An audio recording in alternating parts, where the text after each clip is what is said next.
Hello and welcome on another live safari experience, and as the sun starts to break through the clouds, the wonders of the African bush await. This is Safari Live. Hello and welcome on a sunset safari. My name is Jamie, and this afternoon I have Downpour Dave on camera with me. Downpour Dave, of course, because he predicted the exact date of our first big rains. If you are joining us from the first time, this is a live safari experience that goes on for the next 3 or so hours for now. I'll explain a bit more in a moment. And we're coming to you from the middle of Djuma Arathusa and Cheetah Plains Game Reserve in the Sabi Sand in the Greater Kruger National Park area of South Africa. And because it's live, you never know exactly what to expect. This morning, for example, on our sunrise safari, Dave and I were taken completely by surprise. Lou was taken by surprise. Tingana was taken by surprise. And so were all of you watching across the globe, as he wandered casually through the bush only to be raced at by a lioness and chased up a marula tree. I am talking about a dominant male leopard.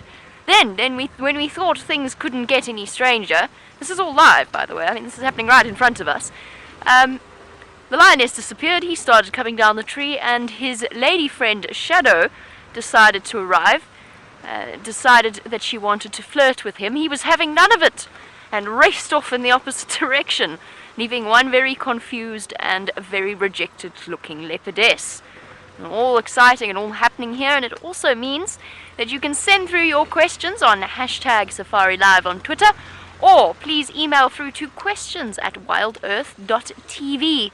Let us know your thoughts, feelings about the African bush, ideally. I mean, not that this isn't a wonderful opportunity to let your thoughts and feelings out, but I won't be entirely sure what to do with them. So on the sort of general subject of wildlife and conservation, perhaps. Yes, I think we'll keep it to that. But I hope you're all having a wonderful day and that you're looking forward to the safari ahead. We are going to go and find the lioness responsible for chasing Tingana up the tree, along with her 2 male lion consorts. We'll go and have a look and see whether they're still around that buffalo kill. Tingana, unfortunately, along with Shadow, because she just follows behind him, is on Simbambili, which is most unfortunate. As you can see, Rusty's working perfectly. For those of you who are watching the sunrise safari, because it's live, sometimes things go wrong, and Rusty's key wouldn't turn this morning. But it turns fine now. Just one of those things. And I do hope you're all hearing me better. It seems to be working okay. Is it working okay? Sounding better, Dave? Magic. Connor, you are a legend. What did you describe it as, Dave? A Frankenstein fix. So my mic is currently the equivalent of Frankenstein's monster, put together from all kinds of different bits. Seems to be working. It's alive. What else was I going to tell you? I was going to tell you something interesting. Oh, I remember now. So the reason I said that we would be out for the next 3 hours, but only for today, is of course we have many exciting things planned. Most of you by now are up to date, but for our new viewers, things are happening here at Safari Live, exciting things. James is currently in the Mara. If you're new to the show, you've never met James. You want to, trust me. James is in the Mara, and we will be doing a special extended broadcasts from tomorrow all the way for as long as possible. Basically, we have to go home at 10:30 at night because that's when curfew starts. We have to go home, but there is a possibility of James continuing into the night on the Great Plains of Kenya and Kenya actually, not Tanzania, the Mara Triangle. I hope you're all as excited as I am. We're going to be doing all kinds of new things. I've got infrared lights set up everywhere. So our tech team and our camera department have worked some of their magic. I watched, and I cable tied something, which I feel was a great contribution. And of course, now that the sun is coming out, we get to enjoy a beautiful, somewhat cool afternoon, which is, what is it, 21 degrees centigrade, which is 71.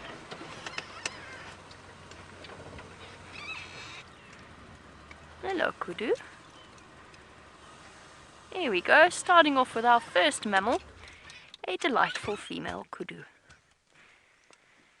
The African bush, of course, is teeming with life. You just have to know where to find it.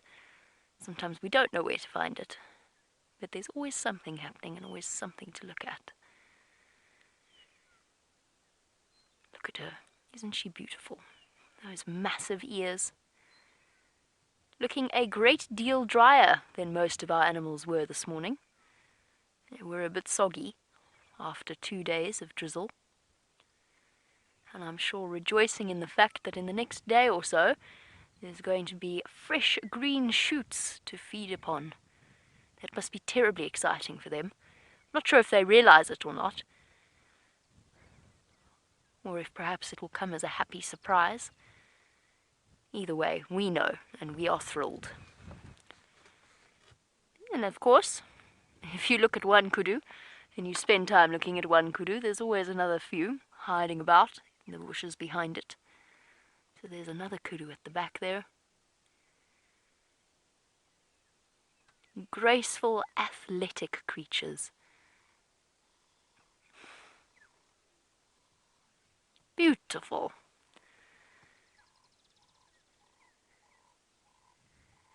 And of course the birds have all been exceptionally vocal since the rainfall. I feel as though every bird I drive past is singing away in happiness, or perhaps singing away trying to let all other males that the female he's trying to court is his and only his, or perhaps that it's their territory. The birds are coming into their breeding season. We've seen a few nest building birds. That was a complicated sentence. I'm trying to look for one for you now, but I haven't managed. Okay, let's continue on towards those lions. And while we trundle along, and Tayla is just dying to say good afternoon to you all, along with Eggsy, her cameraman. So let's jump on the back of Wendy.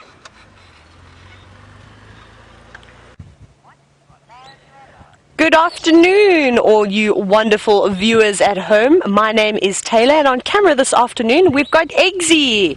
There he is. So I don't know if some of you have been following since yesterday and our lovely downpour that we've had. We've decided to take still images of a specific area on quarantined open area so we can document the change of the lovely green growth that hopefully will come through in the next few days.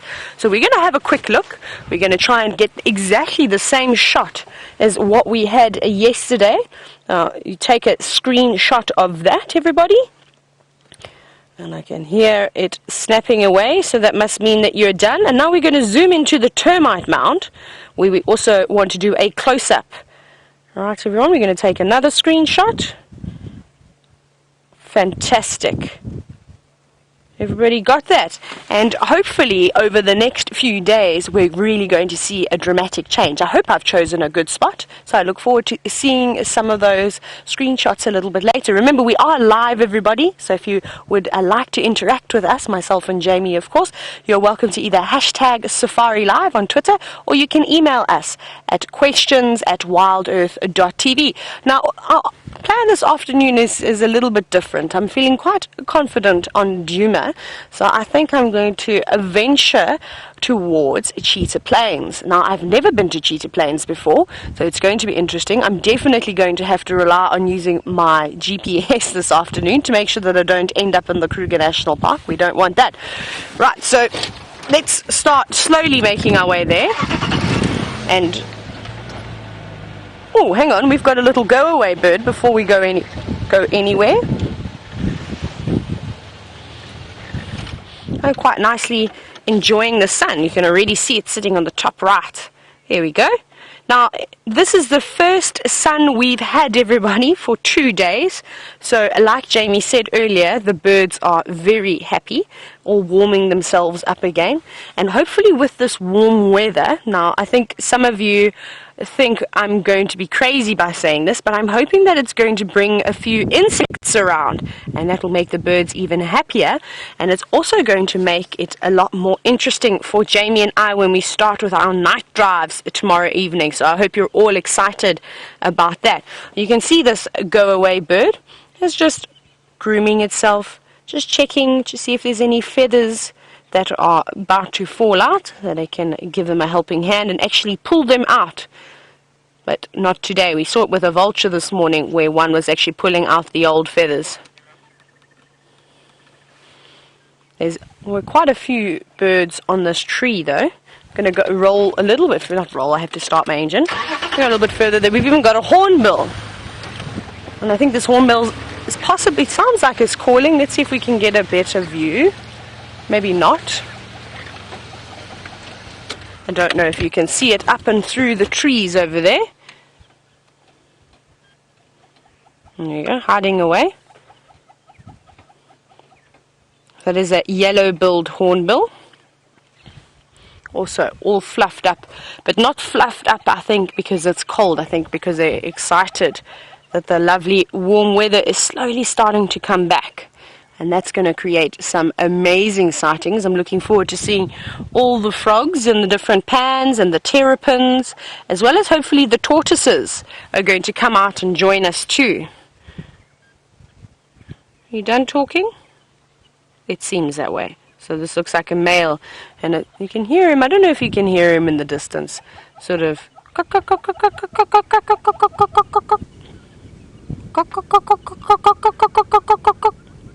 don't know if I'm a very good hornbill. I don't think he's responding to me, I'm afraid. There you go. Opening their wings slowly. It's quite impressive when they do their full call and they arch their backs and open their wings. Let's just sit here for a moment. And possibly this hornbill does it for us. Come on. It's just teasing us. Oh. Hello.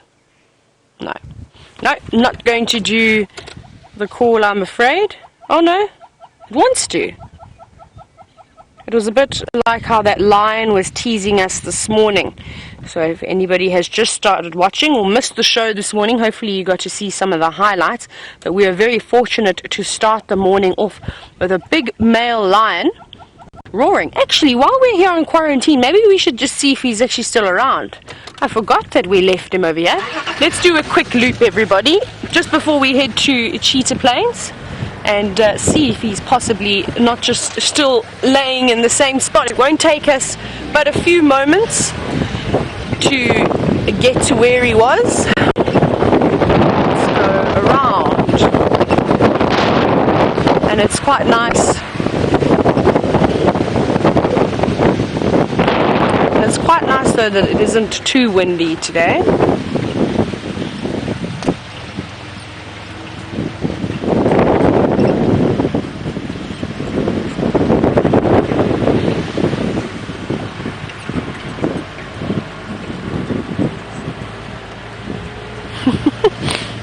Getting whispers in my ears, everybody. We're just having a little look just to see if that male lion, Blondie as I believe he's known as, a very pretty looking lion, is perhaps still lying in the same spot as we left him. Maybe I must turn my game drive radio on just to see if anybody has found him.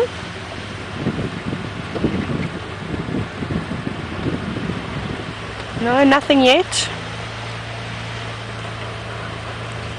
I don't know if it's just me, but I feel as though the ground is looking a little bit greener already. But I think that's my mind playing tricks on me and actually wanting it to look like that. But this open area hopefully will be filled with lovely green grass. And with that, it should bring lots of zebra, lots of warthogs, big herds of impala, and anything else that's wanting to nibble on the nice green shoots.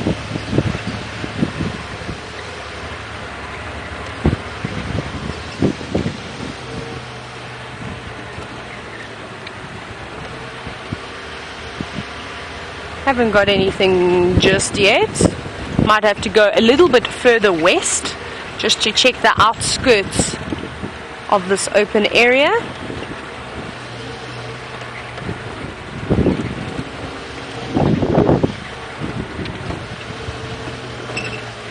Oi, a little bit bumpy over here, everyone.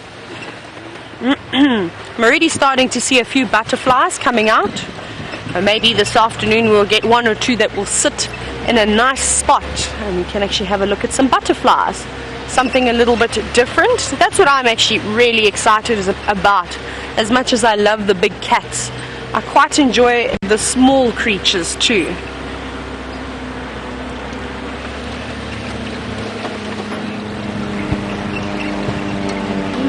still can't see him.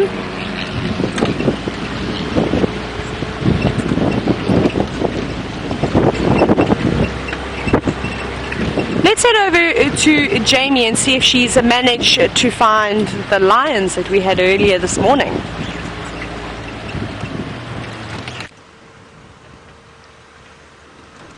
Did manage to find the lions that you had earlier this morning. However, I got a radio call from Rexon that has changed my plan slightly. Now, we're not going to those lions just yet, although we will, I promise. We're going to a different group of lions on Twin Dams that hopefully, everybody keep your fingers crossed, are A, still there, and B, with all of the little Nkuhuma cubs.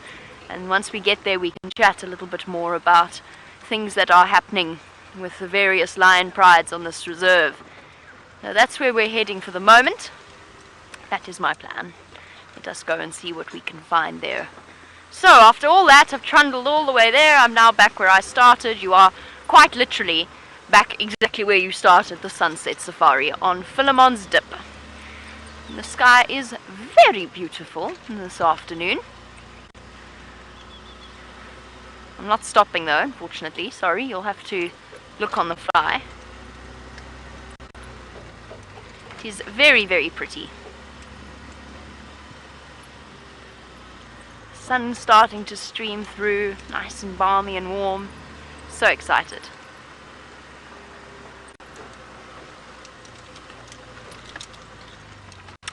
And Baby Gnu, you wanted to know if I could explain a little bit about why we have a curfew. Yes, with pleasure, I can explain it. Something that is actually quite foreign to me. This is the first place, not that it's a bad thing, not criticizing it at all.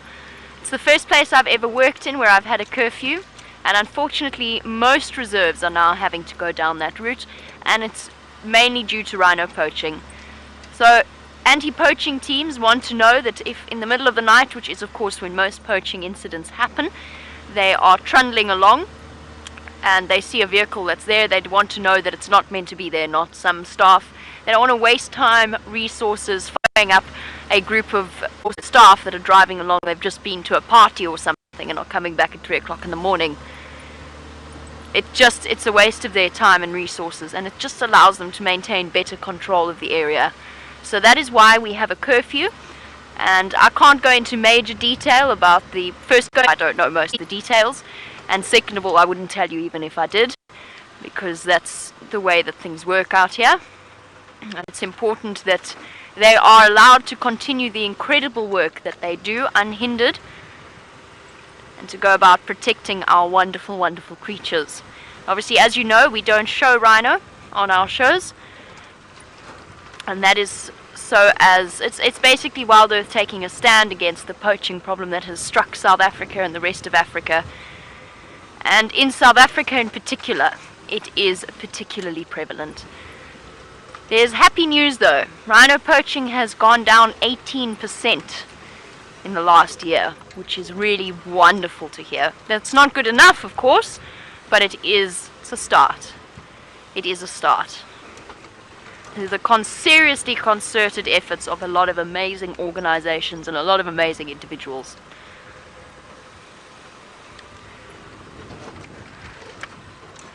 Okie dokie. Right, I don't know where they are exactly. They're on Twin Dams, and Rexon said just past the slippery bit. Just past the slippery bit. Pretty sure I'll figure it out though. I think I know exactly where he means. But when he says just past the slippery bit, I'm not sure if he's saying north or south.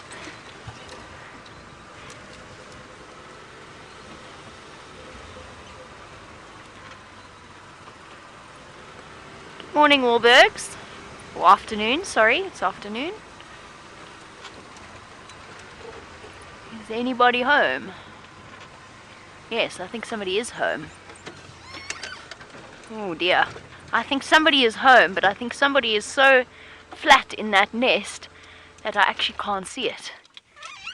I did see a tail sticking out as I drove down, with the advantage of a little bit of height. So there is an eagle in there. It's our nesting pair of Wahlberg's eagle, Wally and Wendy. I don't know where that came from. Perhaps we should choose slightly more awe-inspiring names. We have two pale Wahlberg's eagles that live in that nest. Okay, let's go to the lions. Since we can't see anybody home, there is somebody. I'll try from a slightly different perspective as we go along.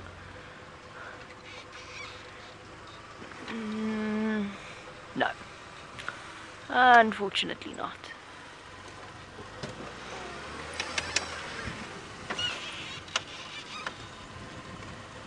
Okie, while I focus on figuring out where it is, this particular sighting, and where the lions are, let's head back to Tayla and find out how she's doing.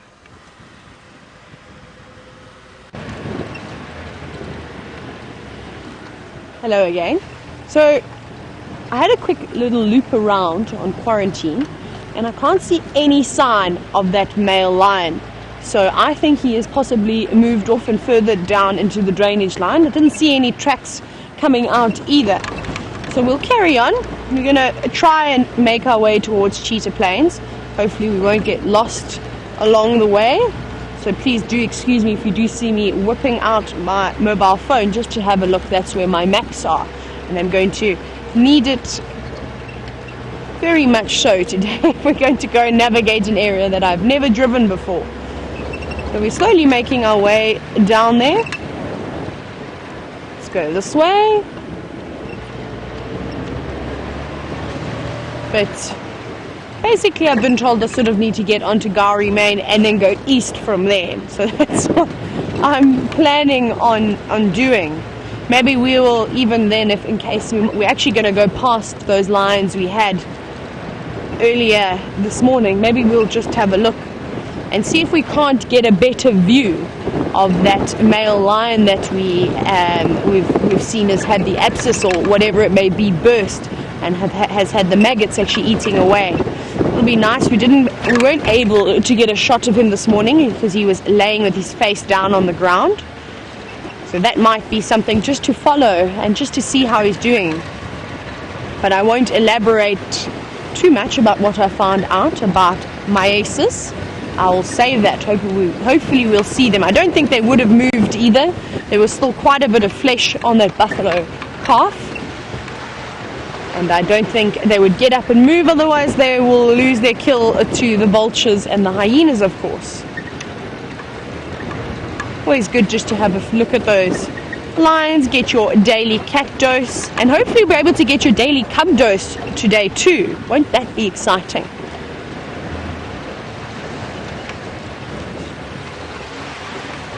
Lots of birds chattering away this afternoon. There. Nothing in this drainage line, no leopards. Whoop, whoop, bumpy. Maybe we even see some more zebra today. I've been quite enjoying the zebra. There seems to be some nice herds here on Djuma. We'll be on the lookout for them. And I didn't get to see any elephants yesterday. I just got to hear them. And then they avoided me for the entire afternoon. So we'll be definitely trying to find some elephants. Yeah, there's a little bird. Can you see that little bird sitting on that dead tree over there? Don't fly away. It looks like a chin spot batis. Maybe you can you see it? Oh, and of course it's gone now. Wonderful, everybody. That was a chin spot batis. Another one to add to your list. The birds are not behaving very kindly. But we'll just pick up the pace just a little bit while we've got this nice big row, just so we can try and get to... Oh, hang on, wait, we've got some wax bills. Can you get all of these little wax bills? There's some on the tree. Maybe the ones on the ground will be a bit better by all that elephant dung.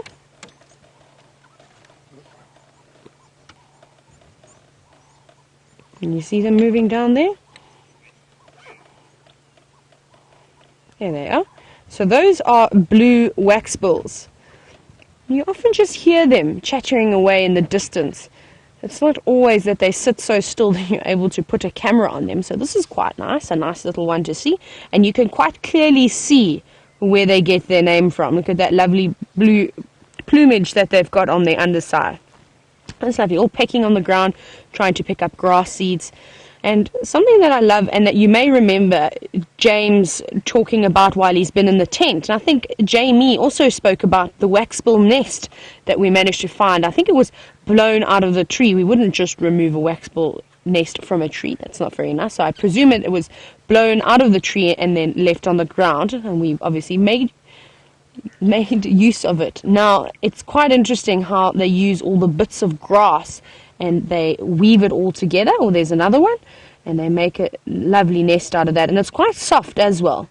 I love the blue waxbill nests. Maybe we'll even see some in some trees today. There's actually quite a few around at the moment, and they're just pottering along with their day. There were quite a few of them. There must have been about 15 or 20 of them. We can just see 3 at the moment hopping around. And then if we go to the right, can you see the buffalo weavers, the red-billed buffalo weavers on the other side of the road, just in front of that marula tree? There they are. So we have a pair of red-billed buffalo weavers. Also very easy to identify because of those red bills, and those white spots are quite a nice identifying feature too. And they've also come down and hope to find something to eat. And I'm sure that most of you have seen plenty buffalo weaver nests. So as we drive along today, we're definitely going to be stopping around and hopefully having a little look at some of the watering holes just to see how much water is left. You'll be surprised as to how quickly that water is going to subside. So I'm also hoping for the hot weather, not only for the insects and the tortoises and the other reptiles that should come out, but also to start seeing things like the buffalo and the elephants all having a grand old time in those mud wallows.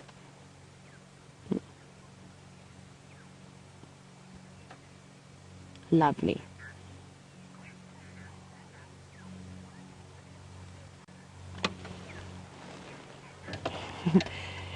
Daniel, the first bird that we were looking at was in fact a blue waxbill, and we'll have another look at them. So blue waxbill. We're going to go back and pan onto them now. Where are you? There they are. There's one. Lovely little birds. Oh, goodness, how quickly did that one move? I don't know if it was a bit of the wind that was helping it. Almost looked like it got blown away there. Quick little birds. Look how they're hopping. That's pretty amazing how quickly they can do that. So they're jumping around. They're not walking. That's super impressive. I think that's a lot more effective way to feed versus the way that the... Oh, what bird am I looking at? Sorry, the buffalo weavers, they tend to walk, whereas these chaps are hopping around quite vigorously, covering a lot of ground very quickly.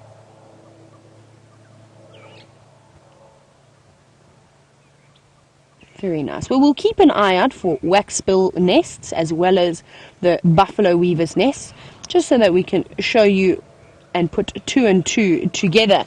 But I think we're going to carry on now and try and have a quick little pit stop. Oh, no. Right, we're going to try that again. So what happens when you take your foot off the clutch too quickly. Right, that was much better.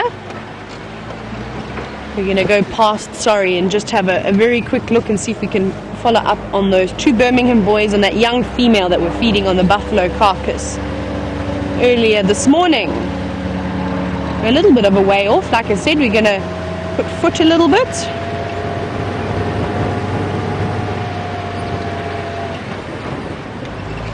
It's lovely as we are just driving along at those beautiful crepuscular rays that are coming through the clouds. I don't know if you can see them to the right. Look at that. Isn't that magical? So beautiful.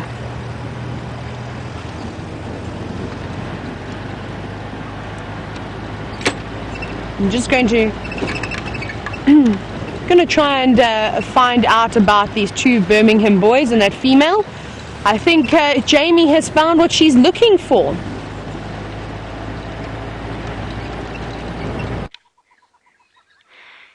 Look at what we have here. Isn't this absolutely magical?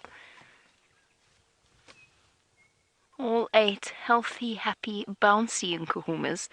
There's one little one, and it's always you. Yes, it's always you. Peeking at me. You're so curious. And so very, very brave. Yes. You're going to get into trouble, little one. It's here. It's it's come to the worst possible position, but there's this little lion cub that's come to explore.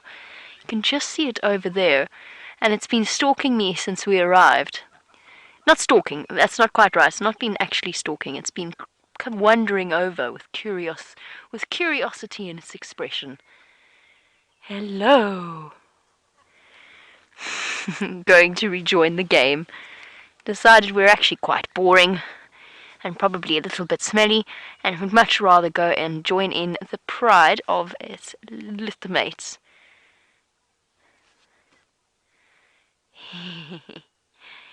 Look at you. Oh, they are so incredibly gorgeous. Right, I said we would discuss what happened with the lion prides. I've only just discovered this now, but apparently reports are coming through from Nkoro that yet another Styx cub has died. So we are with the Nkuhumas. The Styx pride are the other lion pride that we spend a lot of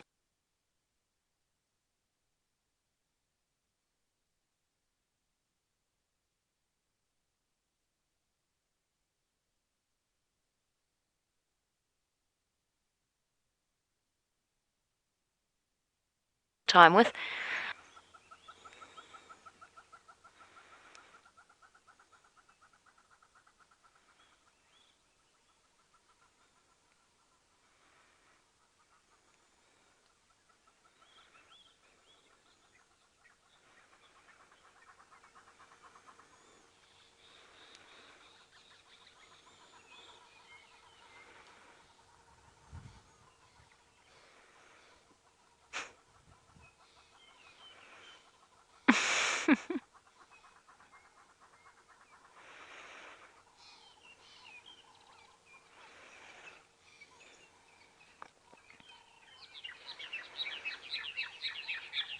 A very, very sad moment, I think, for all of us.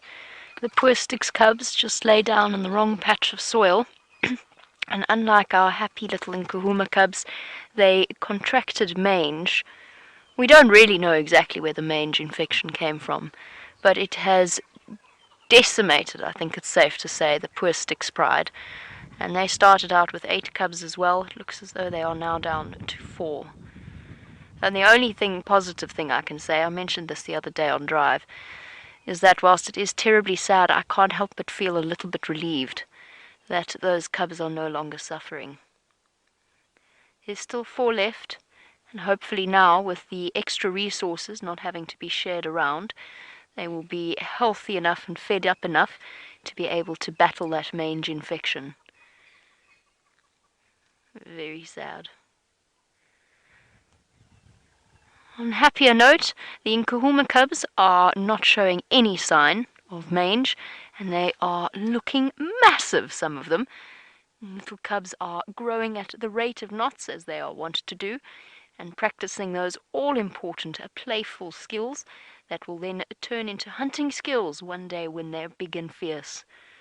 But for now, they are utterly adorable. They are just too gorgeous for words. Climbing all over the poor lionesses. They don't give the lionesses a moment's respite.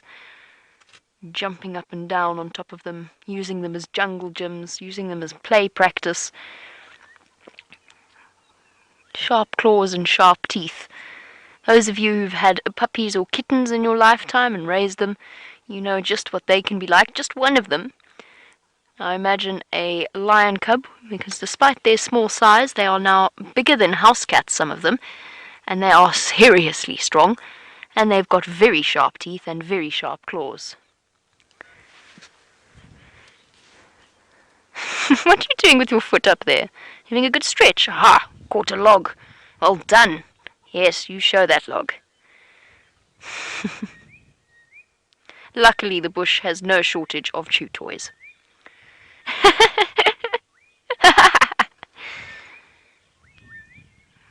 Oh, problem solving. Oopsie. Almost. Like a dog trying to go through a doggy door with something in its mouth. This cub hasn't quite figured the logistics out yet.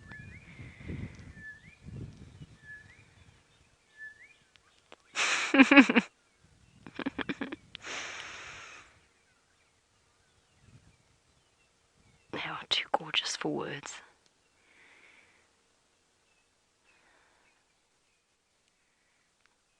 Look at you carrying your stick around so proudly.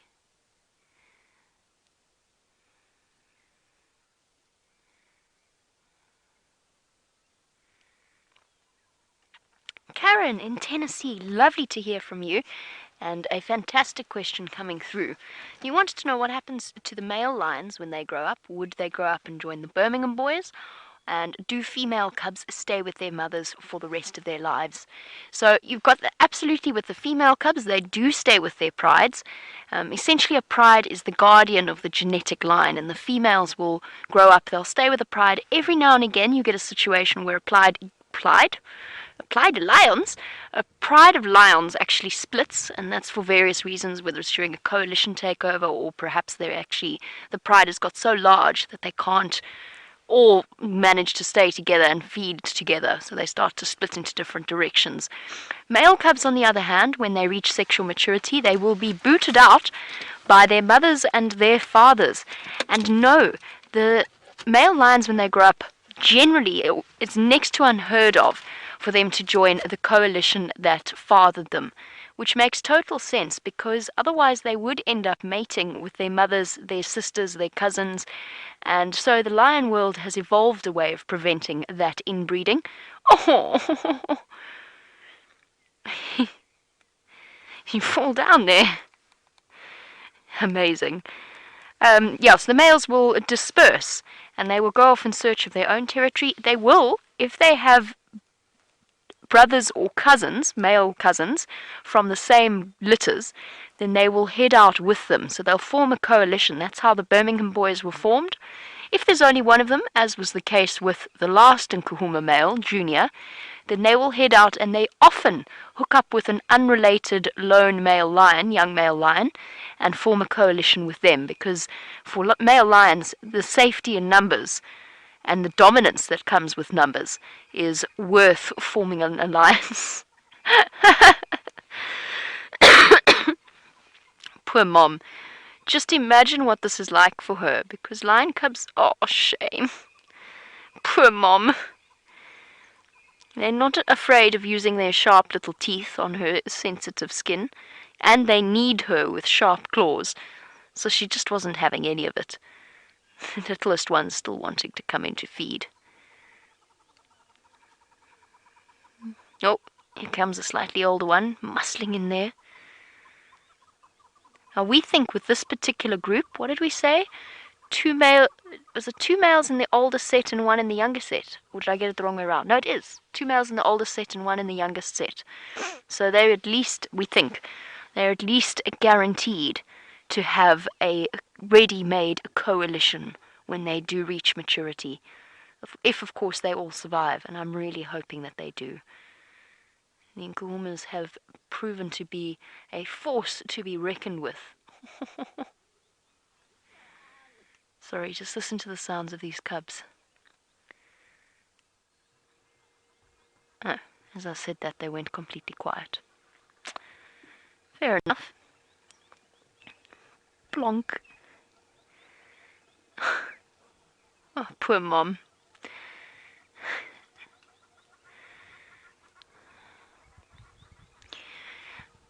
Now, the Nkuhumas, if all cubs survive, are going to go from 5 members strong to 13 members strong, and then 10 when their cubs. That's just with the numbers we have at the moment, when the 3 males leave. And you want to know what the largest size is for a lion pride, sustainable size for a lion pride is. I've heard of prides going right up to 40 in number, but then, in that situation, I'm thinking of the mountain pride of the eastern Kruger towards the Lubombo Mountains. But that being said, in that kind of scenario, the pride often sort of half splits. So they're seen together occasionally, but they spend a lot of time in separate groups, moving about in separate groups and hunting in separate groups, so that everybody can be guaranteed of a meal, of having a meal. So I don't know what the exact tipping point is in that kind of scenario. It's not unusual to have prides of up to 20 lions, but out here the average probably sits around 10 or so. 5 to 10 individuals.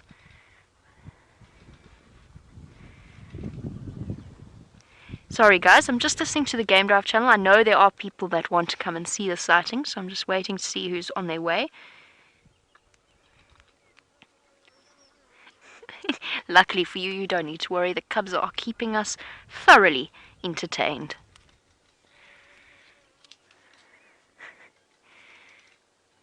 Somebody's pinned under a pile of lion cubs there. Feet flying in every direction. Ooh, getting cross. You see those ears back. There's a moment where it turns from play to, hey, you actually hurting me. I'm not happy. That's one of the youngest ones on the right.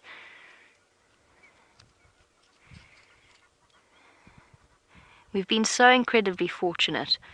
For our new viewers who are loving this sighting, we've actually had a chance, along with all of our regular faithful viewers, to watch these lion cubs pretty much not since the day of their birth, but pretty close. They were a couple of days old, the youngest set, when we sat and watched them.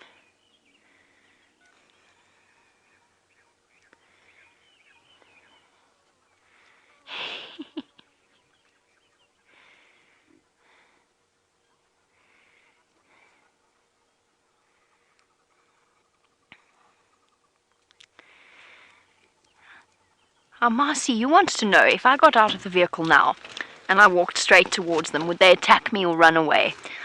Chances are they would run away. Lions, when they encounter human beings on foot during the day, not at night. At night it's a different story. They've seen something, sorry. They've seen or they've heard something. Okay. Body language relaxed again. Ever so slightly. There's just a subtle shift. She's still watching. But she's also got a lion cub attached to her tail. Right, so lions during the day view us as apex predators for the most part, unless they have learned something different. That is what a couple of thousand years of evolution has ingrained into them. And that's only because we're social beings. One-on-one, we cannot tackle a lion, but I've walked lions before many a time during the day, and most of the time, if you are too close to them, they get up and move away. The thing that makes this situation obviously very unpredictable is the lion cubs that are here. So there's nothing more defensive than a female animal out here with a youngster. And there's all kinds of things that they will do in order to protect their babies. And if they think you are a threat, I think they'd probably run away. But what might happen is one of the females would charge me, and the other mothers would start to shepherd the little ones out of harm's way. You do not tangle with lionesses and their cubs. They're one of the most dangerous creatures that we have out here. They really, truly are. Incredibly protective over their babies.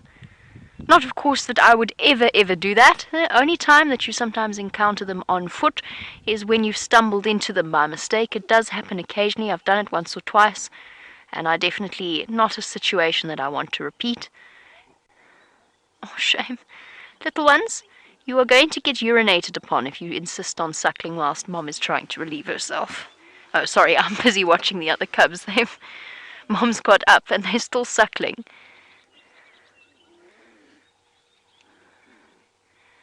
Having a little bit of a tantrum at the same time, that Mom won't let them feed. Just by the way, Amber Eyes is here as well. She is the lioness. There, she's the lioness at the back there. Oh, hold on. Oh, thorn in paw.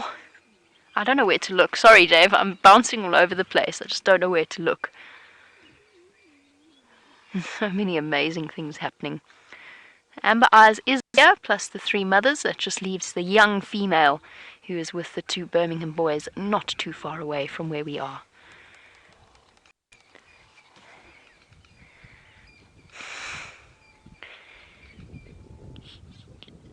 Look at you. See, that to me is a little girl.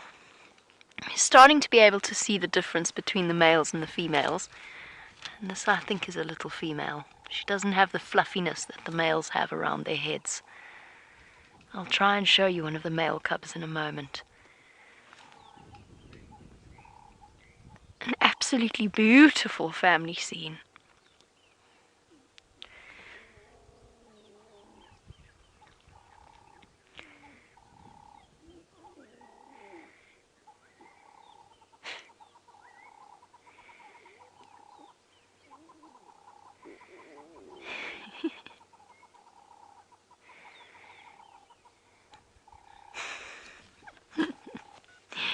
Jimmy, who is one of our new viewers, we wanted to know what the lion's preferred prey is.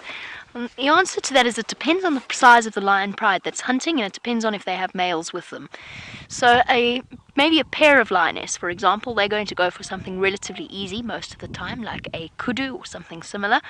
Whereas if they are, I'm actually going to look back at the lion cubs just to distract you for one moment. If there are a couple of them, or 5, for example, in this case, 5 adult lionesses, then they will start to target larger animals. The Nkuhumas are exceptionally good at chasing and hunting down buffalo. A male lion automatically adds a massive advantage. He's an extra 100 or so kilograms, an extra 220 odd pounds, and that weight makes an enormous, enormous difference. So catching buffalo and even giraffe will be on the menu for larger lion prides. It just very much depends upon how many lions there are and how many mouths there are to feed. So as the Nkuhumas start to grow in number and grow in strength and these little cubs get big, they will tackle mainly buffalo. There you go. Buffalo takedown skills demonstration right there.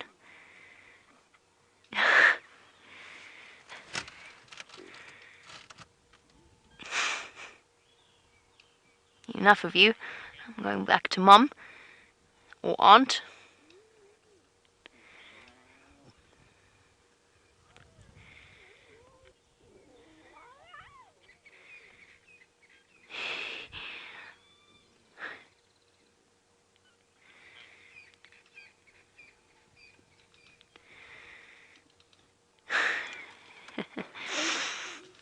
Well, the lion cubs gently batter each other over access to the milk bar. Hamad in Tanzania, he wanted to know if 2 lions could take down something like a buffalo. Excuse me, I'm talking. Sorry, was I interrupting you? Such noisy creatures. Hamad, yes, it is possible, particularly obviously baby buffalo or female buffalo, but I have heard of 2 lionesses taking down a massive bull buffalo, or a dugger boy as we know them here. It's unusual though, and it is very, very dangerous for them. It's a risky business hunting buffalo at the best of times, and with only 2, they really will struggle. If a lioness weighs, let's say our Nkuhumas weigh about 150 odd kilograms. They're quite big lionesses. Their cubs, obviously, slightly less. But that's 2 of them together equals about 300 kilograms. A big buffalo bull can be right up to 900 kilograms. That's a massive, massive weight difference.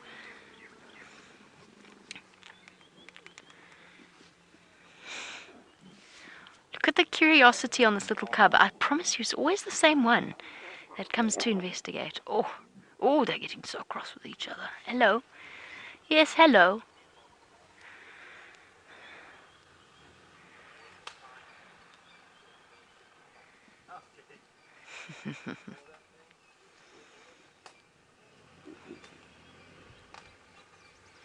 You can see even now their faces bear the odd scar from the odd scratch and play fight. Look at you. What happened there? Did you get a scratch on the nose? Oh, look at the tick. Ouch. In the nostril. That's okay. That's not going to harm this little cub in any way. That's relatively normal. Hello, Andrew. Hello. How are you? Good, thanks. How are you? Hi, guys. Go for it. Can you see?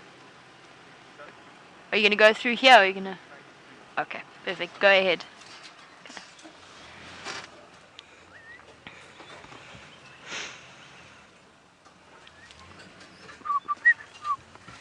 hopefully while we sit here, we also might have a chance to see the southern boo-boo that's calling off in the trees. It's so cute.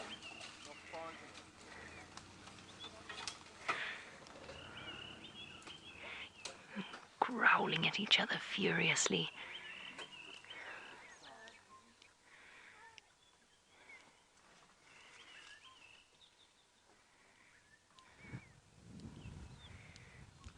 It's so fascinating to watch their instincts at work. Oh, Mom's not having any of it. See that head rub greeting that we see with the adult lionesses? And you watch the cubs and they all do it. And they've started, I've noticed one or two phlegm and grimacing already. So the adult behavior, the instincts for the adult behavior are all there. It's just a matter of refinement at this point. Bless you, girl.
Hi everyone, we are experiencing technical difficulties, but please bear with us. Our engineering department and our tech department will be working on getting us back up and running as quickly as possible.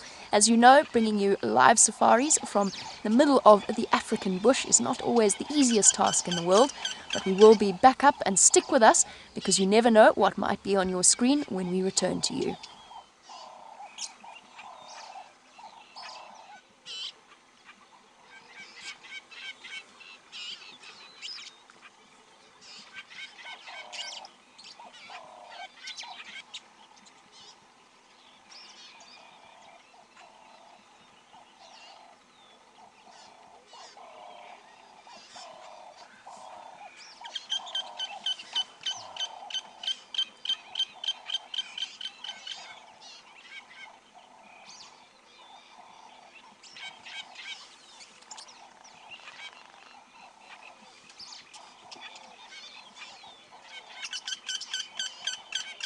So unfortunately we experienced some tech difficulties. That's one of the things about being live and in the bush, but our tech crew is on it and not asleep like the lions behind me. Hopefully we'll be back with you shortly.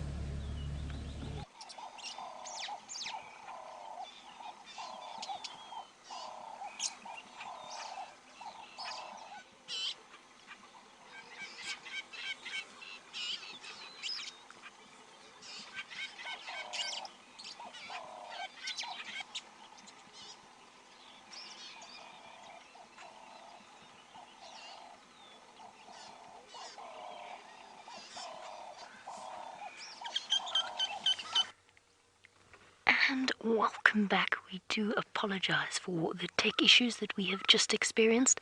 As you can imagine, bringing you a live safari from the middle of the African bush sometimes comes with its complications, but we are still here and we thank you for your patience, for sticking with us. And the lion cubs being as adorable as ever. Thank you everybody, we're sorry about that. Hopefully all is sorted out and well again. Got you.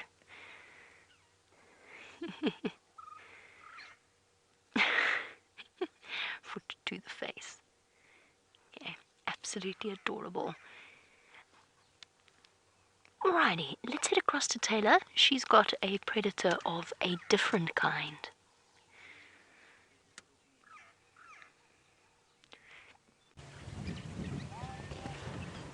I have found a raptor which I haven't seen in such a long time. Now everybody, this is a yellow-billed kite and they're quite easy to distinguish. If Eggsy zooms right into its beak, you can see where they get their name, their yellow bill, which is quite nice. And they've also got yellow legs. But something that is very easy to identify them by is when they're soaring in the sky. They're the only bird other than a fork-tailed drongo, but now I'm talking about raptors. They're the only raptor in this area that have a V-shaped in their tail. There is another one that is flying around, so I think that this is a breeding pair that I was looking at earlier, but one has flown away, maybe in search of something to eat. And there is a little nest up in the top of the tree, but I can't see it too well, straight up in that knobthorn. It could possibly be the nest of those yellow-billed kites, but I'm not so certain just yet. They have been hanging around here probably for the last few minutes. But let's go back to that bird again. I just want to have another look, because I'm just greatly appreciating them. Now, they come through to South Africa and they breed here. So they're what we call intra-African migrants. So they move sort of towards the northern African countries and then they come back down to us in our summer months where the temperatures aren't quite as hot as what they are in the northern parts of Africa. And hopefully we'll be able to find a few on a nest. They're quite secretive birds when they are nesting though. Look at this one. Are you going to fly? Are you going to stay perched? What are you looking at? Glancing up to the top of the sky. Oh, there's the other one. That's incredible. So I had to turn my head right up, but the other one is soaring high in the sky. I don't know if we're going to even be able to see it. because it is that. Oh my goodness, Eggsy, you're an absolute champion. I can't believe you spotted that. Look at that. Is that the same one we're looking at? It could be. It's hard to tell so high because it's flying so high up in the sky. We'll keep an eye and see if it comes back down. The wing shape looks similar, but it's a bit difficult to tell. It's very glary today, everybody. The clouds are still out, but it is nice and warm. So it does make for identifying birds that are flying straight up into the sky quite difficult, just because you're only seeing a silhouette, unfortunately. Come on, take off so we can also see that lovely fork in your tail. But they eat things like rodents, they'll eat other birds, they'll eat reptiles. They often eat the alates of the termites that I've been talking about over the last few days, just like the Wahlberg eagle. So it's not uncommon to see them actually perched on top of a termite mound, just picking at all those alates that are being released from the mounds. They're very high in different types of, in protein, sorry. So everybody tends to snack on them. And these birds will actually scavenge. I've seen them doing a lot of scavenging, especially down in the Eastern Cape. We'd often see them heading to the carcasses after the lions were done with them. Now, unfortunately, in the Eastern Cape, we didn't have too many vultures anymore. They were wiped out by a pesticide many, many years ago. And I know they are trying to reintroduce the Cape vulture to that area. And hopefully in the next few years, those projects will be successful. So they sort of filled the role of the vulture. They came through and they pecked at the carcasses.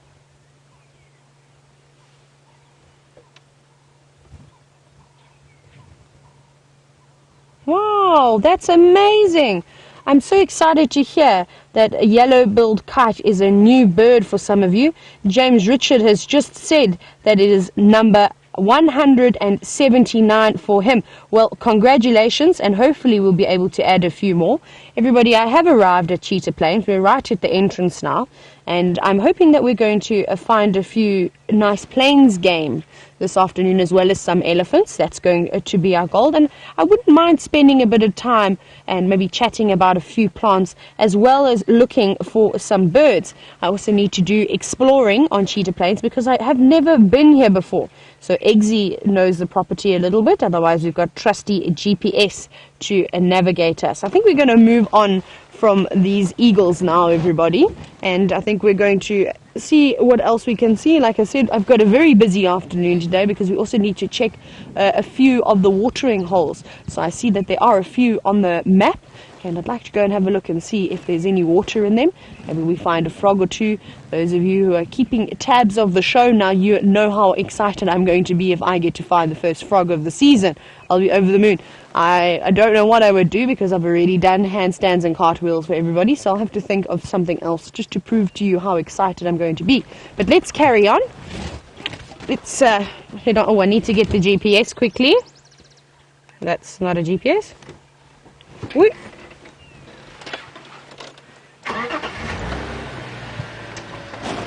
So a question that's popped through this afternoon from Samantha is, how many species of frogs and toads do we have in South Africa? Are we going? I'm just going to, let's just check the GPS. Let's go down here. Let's take this one and I can put that away for a little bit. So Samantha, I'm not 100% sure how many species of amphibians we've got. I'll have to ask possibly Google, or I'll have to check in my frog book when I get back this evening. I'm not sure of that. And you also want to know, are there any species that are colorful? Yes, there are. The painted reed frog is one of my favorites. Hang on, I've got another bird over here. I've got a southern black flycatcher for you. I'm not going to move. Can you see it just over here? Let's see if we can get it in. It's quite a nice one. I'll just zoom in and have a closer look. Now, this bird is often confused with a fork-tailed drongo, but straight away you should be able to see the difference by just the beak. You see that when it looks towards us again? Oh, there it went. I don't know if you managed to get... Oh, no, it's still around. We can still see it. It's just popped on to another branch, and this is actually also typical behavior of the flycatchers, flying very short distances from branch to branch. So look at that beak. You see how that beak doesn't have a sharp, sort of curved edge like a fork-tailed drongo does. And also they're smaller, and I think they're more robust, and they are clearly lacking the red eye that a fork-tailed drongo has.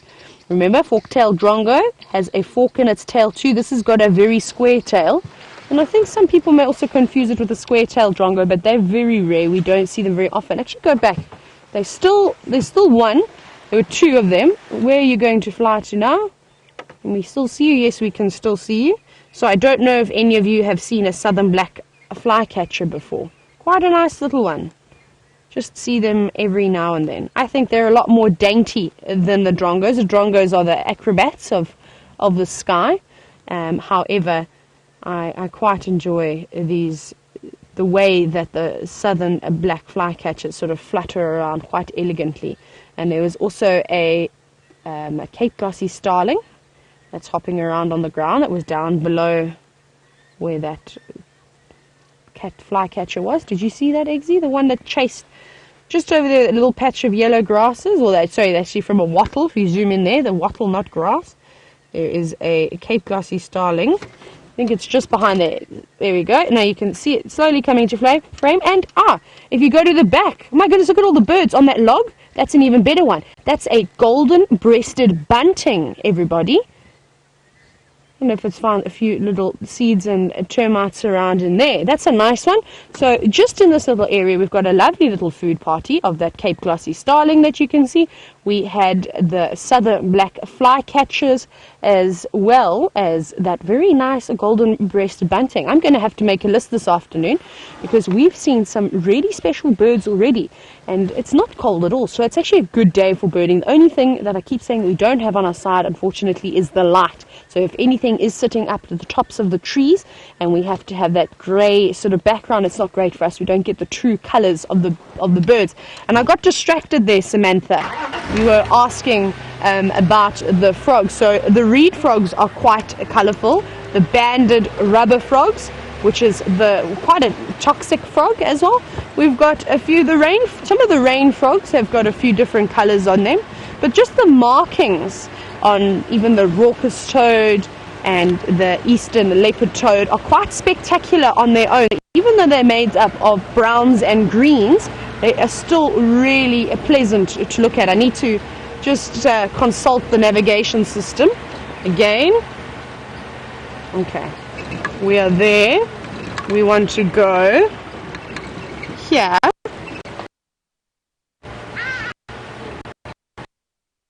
We'll go around here. Wave. I see some of the staff moving around in the Cheetah Plains Lodge. Always nice to be here, and they're not to be friendly, and they're not to wave. They're probably wondering who this blonde girl is driving around. They must think I'm lost. Hottie-dahs! Hottie-dahs! Fly away. Now, my mom said I was a very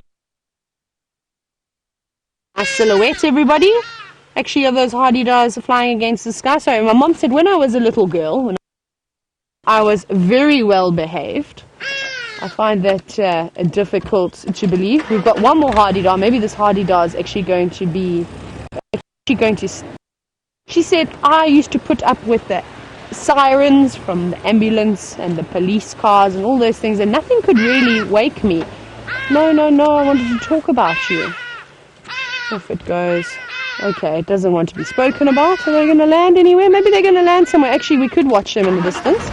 And she said the only thing that would wake me was the pesky hardy-dah ibis. She said that call, so I would hear it even from being in the distance, and I would let out a wail. Let's go have a look, because they have settled down. Now, as common as these birds are, they're actually really interesting too. There's a nice one over there in the open, out in the open for us.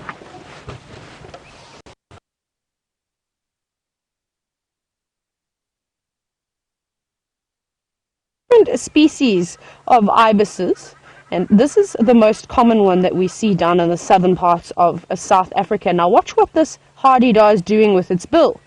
Did you see how it probed it into the sand? Quite amazing. And that technique is actually called probing. Now quite a few different species of birds use the probing technique, and basically what happens is they've got a sensory nerve that runs through that bill, and they're able to pick up the vibrations of either earthworms or grubs or little beetles or anything that's really underneath the soil. And every time they poke it in, they will get a better idea as to where they need to move, if they need to go left or right. It's actually a more advanced game of Marco Polo, I suppose. And they will probe the ground, and that one is actually doing quite a good job. Every time it's poked its bill into the ground, it's actually managed to pick up a little beetle or a grub of some sort. Remember how we heard those hardy-dars shouting? And how I said that that sound used to make me cry as a baby? Now, that is quite an interesting noise, and as annoying as it may be, it's an amazing way for them to communicate. So geese and ducks have you noticed how they call while they fly? And that is called a mimetic behavior. And it's a way that they can communicate with each other and just sort of tell each other, right, Bob, we're going to go left now. It's sort of like a navigation system, but they're just talking loudly while they're flying. So a mimetic behavior. Nice. Let's see if they actually catch any earthworms. I haven't seen any earthworms come out yet. I thought that was something else I thought we were going to see after the rains. There's lots and lots of little earthworms coming out of the ground, but not any, I'm afraid. But maybe this hardy-dar can show us one. Or these hardy-dars. Does anybody know? Here's a question for everybody. Maybe you can help me. What is the collective noun for a group of hardy-dars?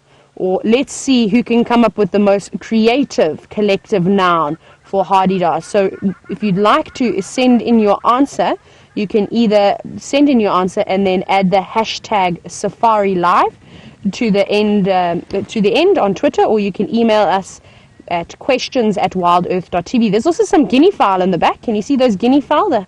The helmeted guinea fowl coming through. Good afternoon to you. And these are one of my favorite birds to sit and watch. They are quite comical creatures, very much like the wildebeest. They're all running one behind the other.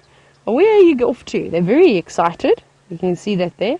They often spend most of the afternoon chasing each other around, having little domestic disputes. That's a quick one. That's obviously the sprinter of the group.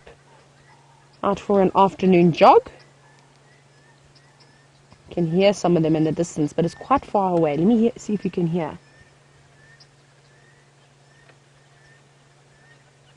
It's quite far away, but it's not these guinea fowl that are calling. So I'm hoping that one of them is going to respond, and then we should be able to hear them. So they're going to come through now and peck at all this elephant dung that you're looking at. And just see if there's any seeds or anything in and amongst that dung. Possibly some grass seeds that they're looking for at the moment.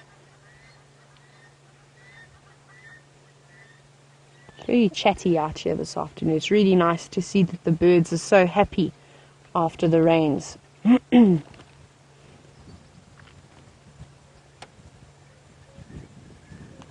With that lovely bright blue facial skin as well around the guinea fowl. They must be one of the most photogenic birds.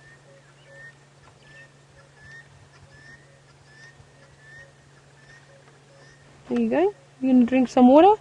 No, you're darting across the open area. It's obviously quite risky for something like a guinea fowl to be out in the open. There's very little shrubbery around for them to sort of run and hide if, say, something like that yellow-billed kite were to swoop down, because those kites would definitely go for something like a guinea fowl, and they would find themselves in a lot of trouble. And I did see them still soaring around in the distance, so that's perhaps why they've also picked up the pace now, pecking just a little bit and then running along just to get to the edge of the tree line so that they can try and hide away. You can already see some of them are slowly making their way. That one, you see, just scanning around, probably looking at us, going, what on earth are you doing?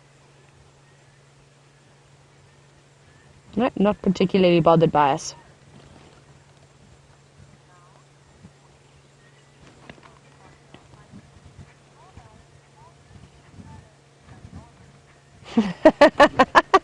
I'm having a good chuckle, Sharon, at your attempt of a collective noun for the hardy-dar. Party annoyus. Did I hear that correctly? Was that correct? Oh, sorry, Hornus annoyus. I like that. Hang on. I'm going to write that down very quickly in my notebook, just so that I can have it forever.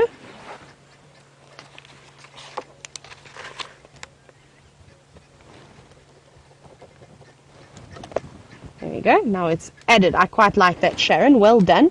Your brain is definitely winning this afternoon. That was very creative. I'm trying to think if there is an actual collective term for a group of hardy-dars. I can't think of anything off the top of my head, but as we go along, it'll be something that I'm thinking of. Right. I think this has been a great little segment that we managed to find all these little birds in such a short space of time. Let's carry on. And hopefully we're going to find some of the other wonderful creatures that I've been telling you about. Let's have one look at the sun though, because it's finally coming out. I've almost forgotten what the sun looks like. There we go. Isn't that beautiful? I don't know if we're going to get a sunset this evening because the cloud cover is quite thick on the horizon. But it is really, really beautiful how that sun is just poking its nose out at the moment. And like I said, those crepuscular rays that you see coming out, those are lovely too. As you go out, you'll start to see them. Isn't that beautiful? Very nice screenshot. You can see the bits of blue as well from the sky poking out at the back. Very, very nice. So after the gloomy grey weather that we've had, almost the clouds were impenetrable, we've finally got a glimpse of the wonderful sun again. So I'm very happy to see that, and I think tomorrow we'll hopefully have a nice day. The fact that these clouds are thinning out now and we're seeing a bit of blue in the afternoon, hopefully, I wish you wouldn't mind a little bit of wind picking up this evening and just blowing.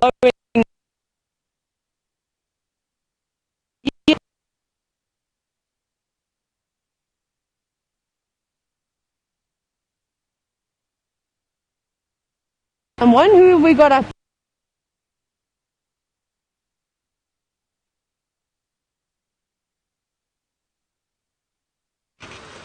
Look at him go! You little speedster! Slow down, buddy, or you'll get a speed wobble. The terrapins are on the move once again. Animal life that we get to see after the rain. A terrapin is a mixture between a tortoise and a turtle. Semi-aquatic, but more than capable of moving past. Moving on land. Sorry, I just had a sudden thought that terrapins, whenever they look back at you like that, kind of look like they're saying, "What you looking at?" I mean, look at him. What you looking at? They're definitely not an animal that you want to go and pick up. Please don't, because they secrete a revolting, foul substance that smells absolutely revolting. Look at that, clawed, webbed feet. You actually can see perfectly how adapted they are for both swimming and walking on land. Look at this incredible view we have of the bottom of his feet. You can see him flicking the sand. Picture the tracks he's leaving behind. Okay, so not the most graceful of walks, but still fascinating to watch.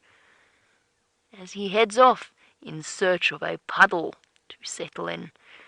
Oh, stop, have a look back at us, ask us what we're still looking at. And going to continue on its way. A marsh-hinged terrapin, the most common of our terrapin species. Unlike their tortoise cousins, they eat things like freshwater mollusks and even small fish and amphibians and tadpoles with their sharp, snapping jaws. There's a puddle up ahead, buddy, if you wanted to know. Obviously, just by the way, I have had to leave the lions. There are lots and lots of vehicles that would like to have a chance to see them. And since it is such a tricky area, I've just moved out so that other people can take their turns. There's something innately comical about terrapins. I'm not 100% sure what it is, but I think it might be their necks. Oopsie daisy. Got a stick. It's called a hinged terrapin because it has a slight hinge on its shell in the front that it can retract its head into and its feet and then close up and protect its body. Hinged tortoises have the hinge at the back, unless I'm very much mistaken. Hinged terrapins have their hinge on the front. So we do get hinged tortoises out here as well. Subtle difference.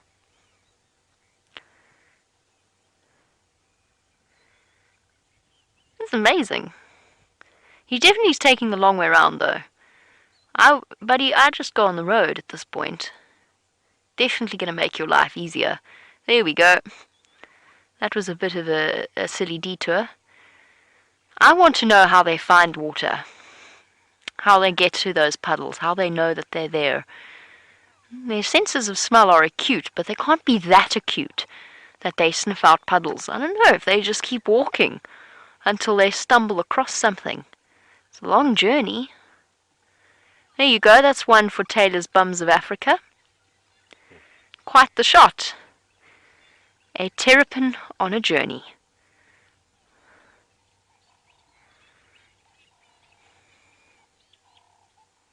I can't stop watching the way that it walks. You can see it flicking the sand. Oh, acquired a leaf on those sharp pointed nails. Claws, I suppose, would be a better name for them. Now the puddle, the nearest puddle is actually back the way we came from.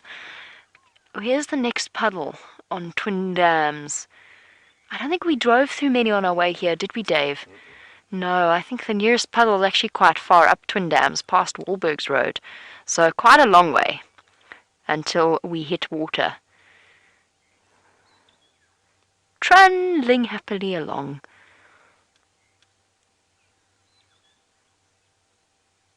Leaf still on its claws. The back foot.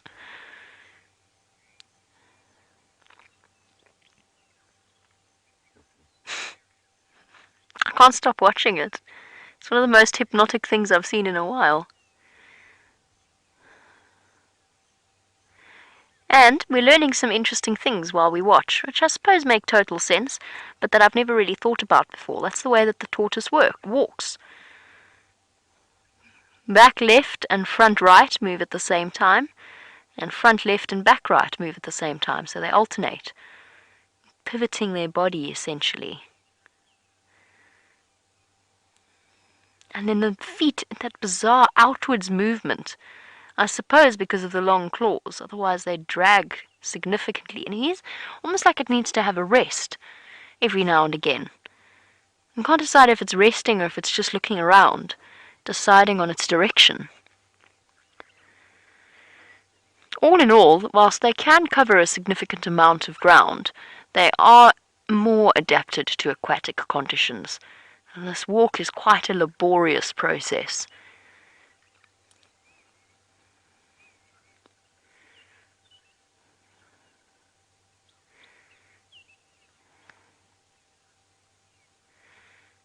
Marching along.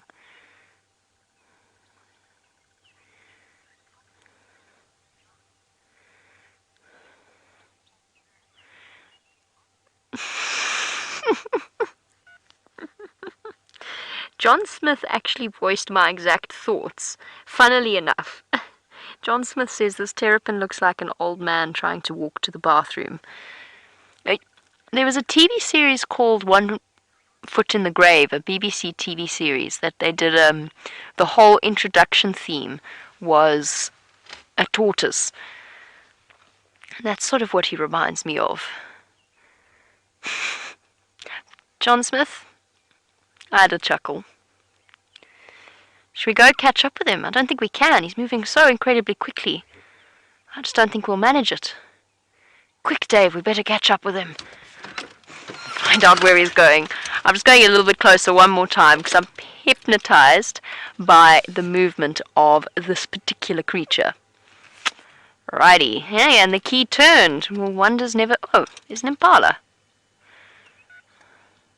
An impala just wandered across the road. Okay.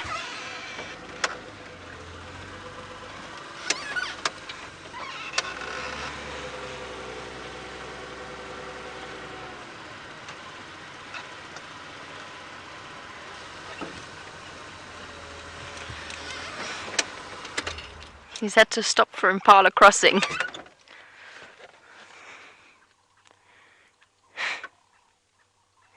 Generally, most animals out here know not to tango with a terrapin. Lions generally ignore them, even though they will occasionally go for tortoises. Terrapins are not really, unless it's a young lion that's still learning lessons. Even they are repulsed by the smell that terrapins are capable of producing. It is definitely unpleasant. Most of it's in the form of their feces.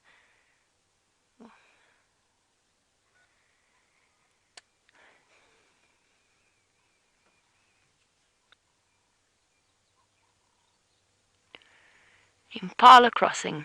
Now he's just watching the impala as they go past. I also don't think they've got very good forward vision. Side positioned eyes like the impala, actually. Peter in Florida. Oh, panic. Catching up with the rest of the herd, he wants to know if we can have a look at some terrapin footprints.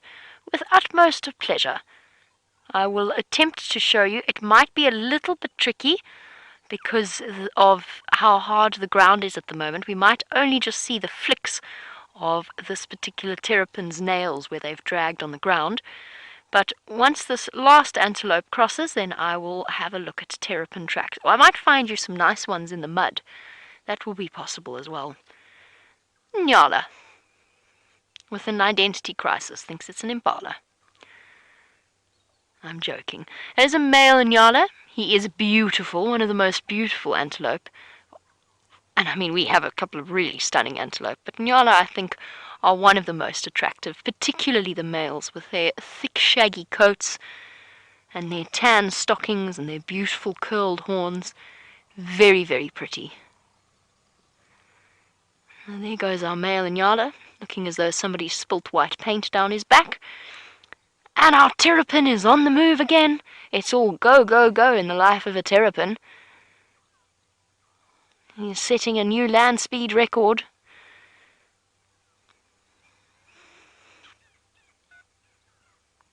I don't know why this is so hypnotizing. Okay. Presumably it's not as hypnotizing for me, or for all of you as it is for me. Let me try and show you our terrapin's tracks. You can sort of see what I mean. It's going to be tricky in the sandy soil, but I have no doubt I will be able to find a nice set of terrapin tracks in the mud somewhere that might be a little bit clearer. Go, buddy, go. You've only got another kilometer or so to water.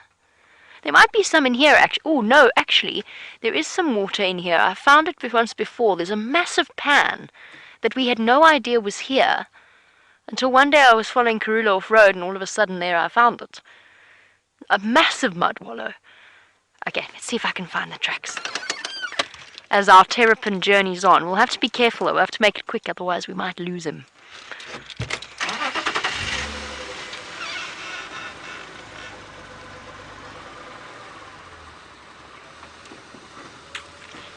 Let me see what I can do. Yo, that's going to be next to impossible to see in the surface. Oh, there we go. Here's a terrapin track. Just visible there. I think that's his track.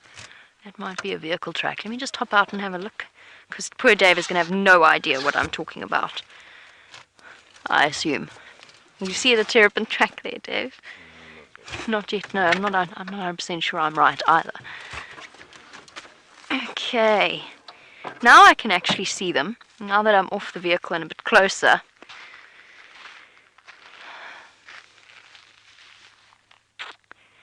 I'm going to try and find you a better set of tracks. The track is here. This is his track.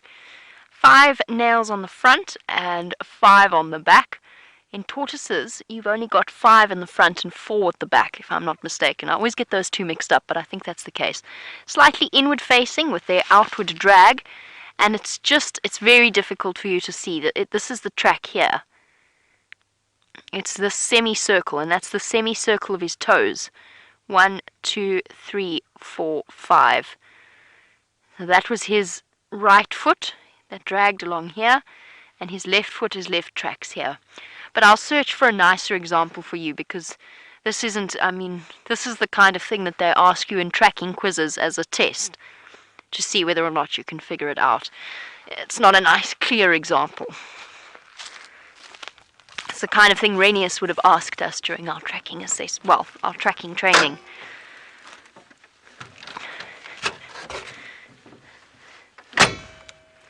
Okay, let us. There's water right there. You can't see it, or I couldn't see it from where we were before, but there's water right there. Whoopsie. Maybe it's got higher ambitions, higher hopes. Okay.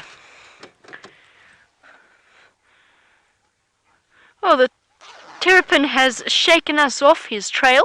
I think we're going to go and have a look at the other lions, see how they're doing and what they're up to. Meantime, I know that Tayla's been exploring cheetah plains. Let's go and find out what she thinks.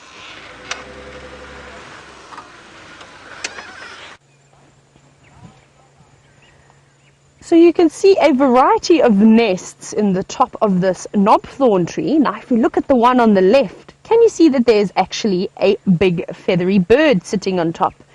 Remember this morning how I was talking about how I would love to try and find a vulture nesting? Well, we have found one, everybody. We have got a white-backed vulture that is sitting in this nest. It's quite hard to tell that it is a white-backed vulture because we're looking up against that grey sky that I've been telling you about. However, just by the size of the bird and how robust the beak is, I'm just making an educated guess. Like I said, we don't really see any white-headed vultures all the time, so I doubt that it is one of them. And the lappet-faced vulture's beak is much more broad, and obviously the bird itself is much larger, so I presume it would need a larger nest. But it's quite interesting. So I was looking, I say that in this area, the birds tend to nest anywhere from about June right through to September. So obviously this one is nesting quite late, and the incubation period of those eggs is about 60 days. It's quite a long time. And can you believe it, that it takes about 6 years, between 5 and 6 years, for a vulture, a white-backed vulture in particular, to reach its adult plumage. Now that's a long time, a long time of maturing. So hopefully this little one does survive. Unfortunately, the statistics are not the greatest for them in terms of survival rates. They reckon only about 30% of the juveniles will make it to a year old. So that's not good odds, unfortunately, for these vulture. And they'll reuse these nests every year. So you can see this one is, I think it's been used for quite a few years. It's quite dense.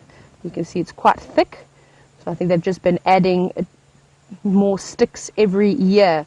And the top of the nest is normally, now see it's hard now because there isn't any grass around, but normally they'll layer the nest with grass and sometimes some green leaves as well.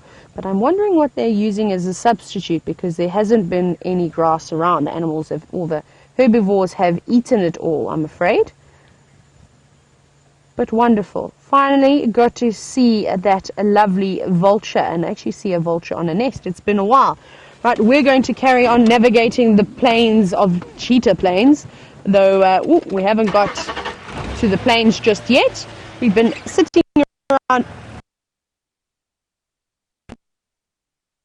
but I'm also so happy for her because she got to find that terrapin. I was hoping that we were going to be the first ones to find a terrapin that had come out, or a tortoise or something along those lines, and I believe it was an incredible sighting. So I can't wait to go back and see the highlights sure that that is something we don't see every single day, so it's quite special.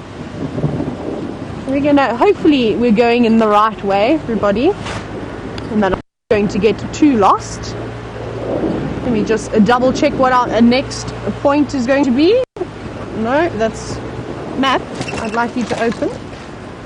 Let's see where we are. Okay, we're all the way down here. Let's actually have a little look. Let me just turn the map so you can see better. Let's switch off.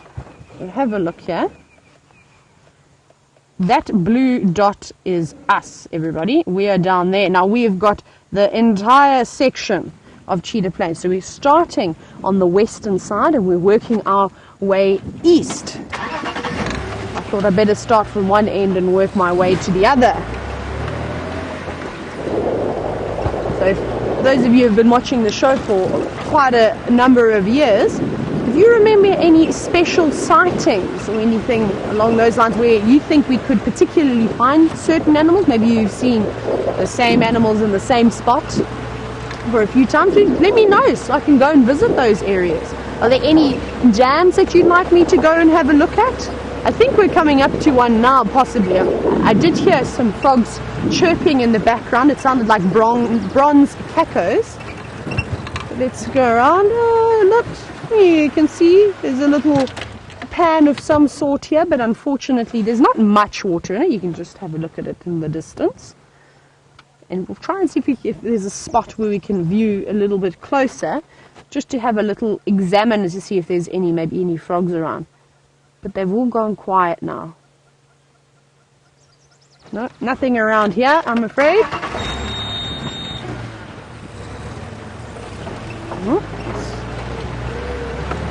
Oh, goodness. I can just hear the radio going crazy in my ear.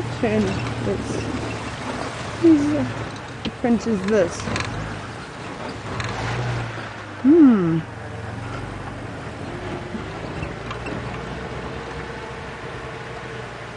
So James would like to know this afternoon. Oh, hang on. Before I go into that, we've got a southern red-billed hornbill, and I don't know if you can see that it's got a little morsel between its beak. Let's see what it has got.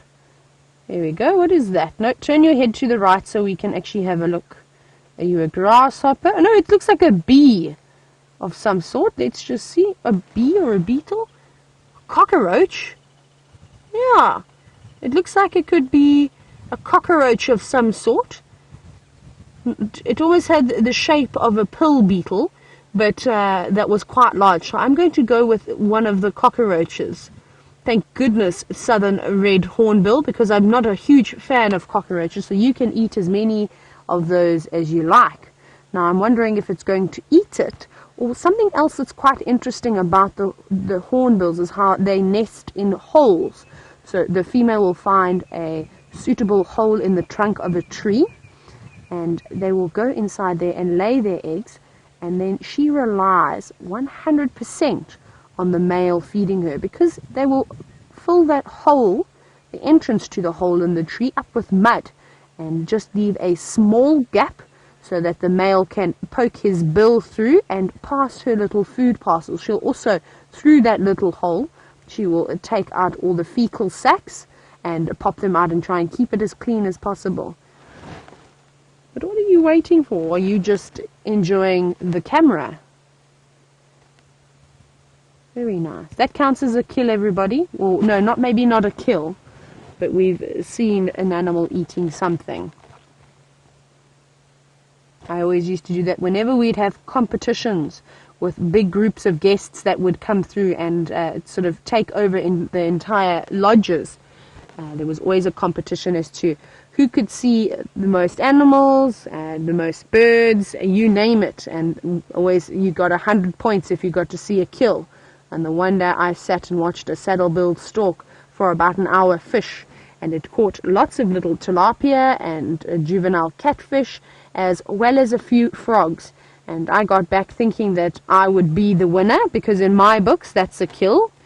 And I was obviously quite disappointed when they said no. Are you going to fly? You wanted to fly. Are you going to take that little present home to Mrs.? Or are you going to eat it? Off we go on to the next branch. Lovely. Very lucky with the birds this afternoon, everybody. Let's see where this thing is going. Where are you going? And you're off now. Yeah, it's just bouncing around just in front of us. Oh, there we go. Nom nom nom. Gone. Eaten, everybody. Not trying to save it for the missus. Oh, that's nice. Out with the old and in with the new, I suppose. Lovely. Let's carry on meandering through Cheetah Plains. Right. So, sorry, James. James, just to get back to your question again. Sorry, that red-billed hornbill obviously got me quite excited now. James, James would like to know firstly, when are we going to start seeing the foam nest frogs? I reckon in the next few weeks, because of all that water that's come around, we're going to see an explosion of amphibians. They're all going to be hanging around in the puddles, calling for each other, trying to mate with each other, and then of course after that they will start to lay their eggs. So I think we'll start to see the development of the foam nest frogs anytime. Give it maybe 2 weeks or so. I'll keep an eye out for any nests as well and have a look. Now, areas we want to look for the foam nest frogs are around sort of dams with overhanging branches. I just want to have a look on top of this termite mound. I think I've seen some fungus growing. Can you see that? Now, we had a question. It was yesterday. Was it yesterday afternoon, possibly? Look at that. Is that a fungus or what am I making that? Yes, it is. Hello. If we'll start to see mushrooms and all sorts of goodies popping up after that electrical storm we had, or how soon will we start to see it? And it seems like it's taken 24 hours and we have got a little fungus popping out there. And remember, this is the large fungus-growing termite species that have built this mound. So it seems quite fitting that a little mushroom has popped out over there. Very nice.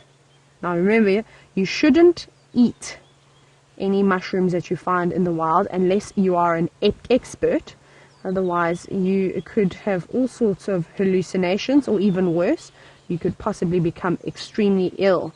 So it's always good just to leave the mushrooms alone, even if you're starving. You don't want to take a risk and pick the wrong one. And we'll carry on again. This rate we're not going to be able to go anywhere.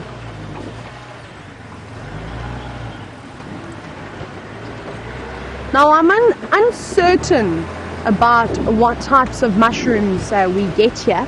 I must admit I haven't had the opportunity to do too much research on the different species of mushrooms, but that's something that I'd like to have a look at. It's obviously quite difficult, and Cindy was actually wanting to know if there were any edible mushrooms that we get in this area. And Cindy, yes, I think there are, but even if I knew which ones were and weren't, I'd still be a little bit on the nervous side.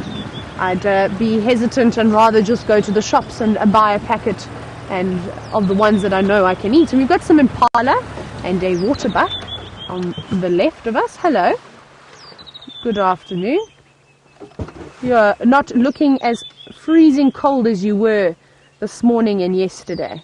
It's nice. You can see that all their coats now have softened.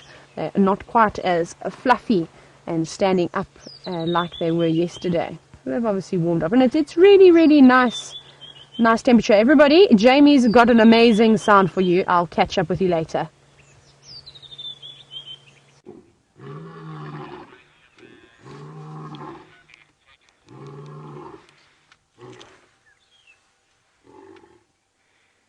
Lions roaring. Such an awesome sound. Unfortunately, I didn't want to get any close because I didn't want to mask the sound of their calls with the vehicle, and I didn't want to talk then. They're moving slowly. They're heading back towards that kill. Hopefully they continue. There's a lion roaring to the left of me and a lion roaring to the right of me. Let's go in and have a look. See, it's a nice thing about cold, cloudy days. The cats are up and about. Oopsie. Here we go.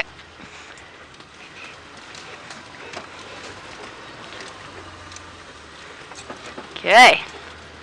I think the lioness is trying to make her way back to the pride. And as always, the male is following behind her.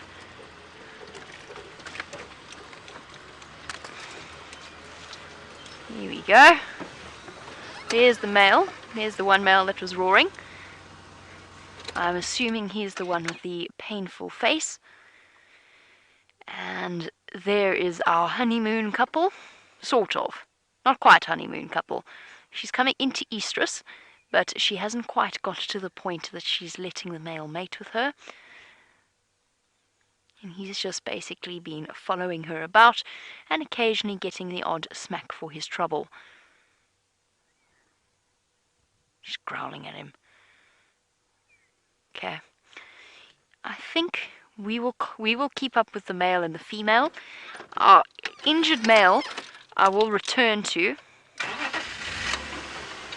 Okay, let us go. Or attempt to. Oh.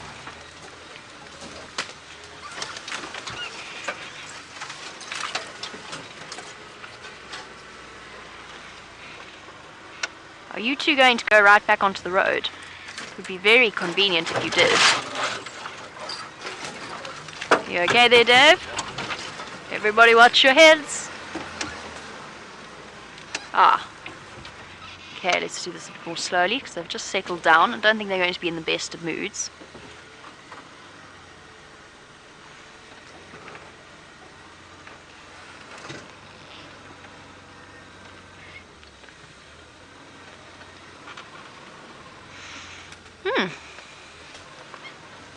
You smell delectable, you two.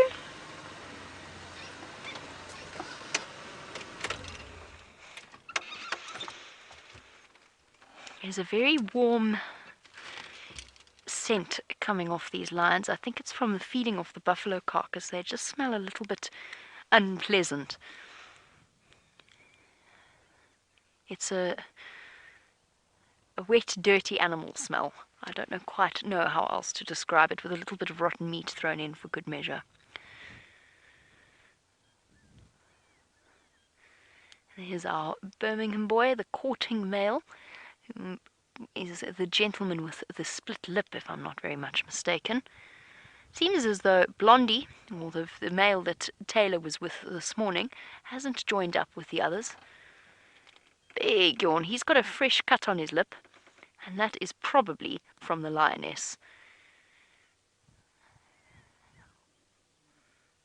Oh,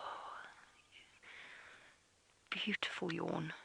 There's nothing quite like a lion roaring, is there? I mean, yawning and roaring. Another big yawn.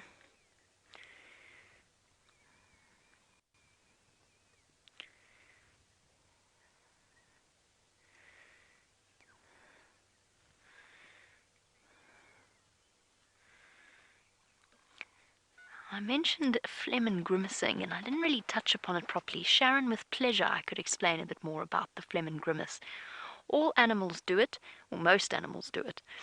The organ of Jacobson is an organ that sits on the top of the roof of the mouth of animals. In mammals, it's actually officially called the vomeral nasal organ, but it generally is just referred to as the organ of Jacobson. More correctly, that's in reference to reptiles. But we usually just use them interchangeably. So the organ of Jacobson, we still have a residual one, but we've lost the use or the need to do it. And it sits in the roof of the mouth, and it has an incredible bundle of nerves attached to it that runs into the brain and allows the animal to essentially taste the smells. Now, the phlegm and grimace maneuver essentially opens up the passage on the top of the roof of the mouth and into the sinus cavity and exposes the organ of Jacobson, and then the tiny droplets of scent and chemicals touch on that organ of Jacobson because the animal breathes in as they do it.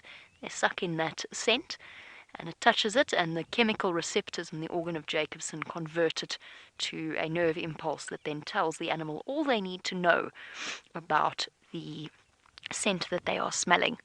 Now, most animals do it, as I said, and what it involves is essentially a curling of the top lip and a scrunching up of your nose. And you if you do it yourself, you kind of feel your sinuses opening up a little bit. Now, you know, it's sort of, this is always a big laugh, but this is essentially what it is. It's this. And they draw in the scent as they go along. I know it always looks charming. And so they do this, and the lions do this, and the white rhino is hilarious when they do it. It's absolutely hilarious. They look as though they're blowing a kiss. They kind of do that. Anyway, you get the general gist of the thing. The only animal out here, the mammal species, that actually doesn't phlegm and grimace, of the big mammals, is the elephant. And that's because, well, just imagine an elephant trying to do that. Amuse yourself for a few moments thinking of what that would look like. And when you're done having a chuckle, what they do is they touch the scent with their trunk and then put the tip of the trunk into the mouth onto the organ of Jacobson itself, or just close to it. And in that way, they taste the scent. Males and females do it, and it's their way of communicating with each other. Here's our young lioness, responsible, she's up again, for chasing Tingana up the tree. Please don't come and play.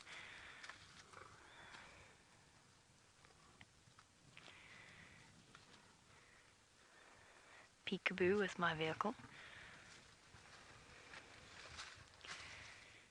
Can you hear her growling at him?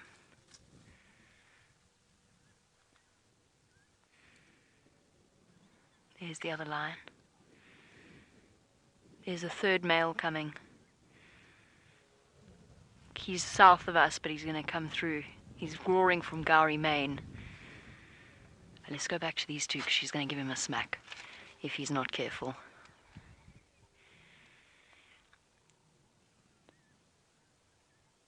Let's see if they roar in response. It usually triggers each other.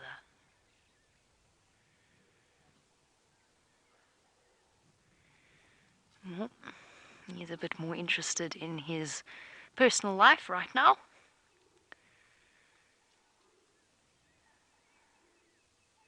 Scent marking, scraping the ground with his feet, urinating on the bushes, announcing his dominance for the world to see. Dave, aren't you so glad that didn't happen right next to the vehicle?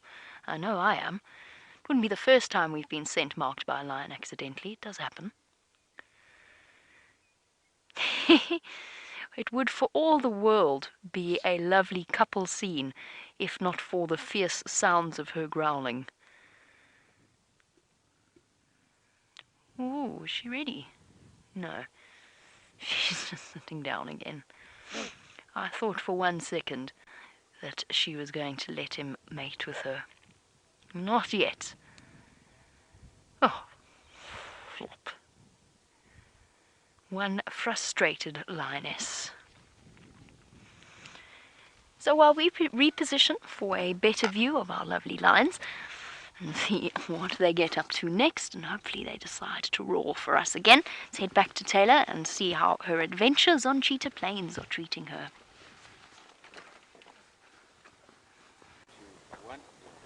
Right, everybody, you're probably wondering what on earth am I doing out of my vehicle now? And you can see I have got some yellow thatching grass, I've got a piece of tape, and I've got a stick.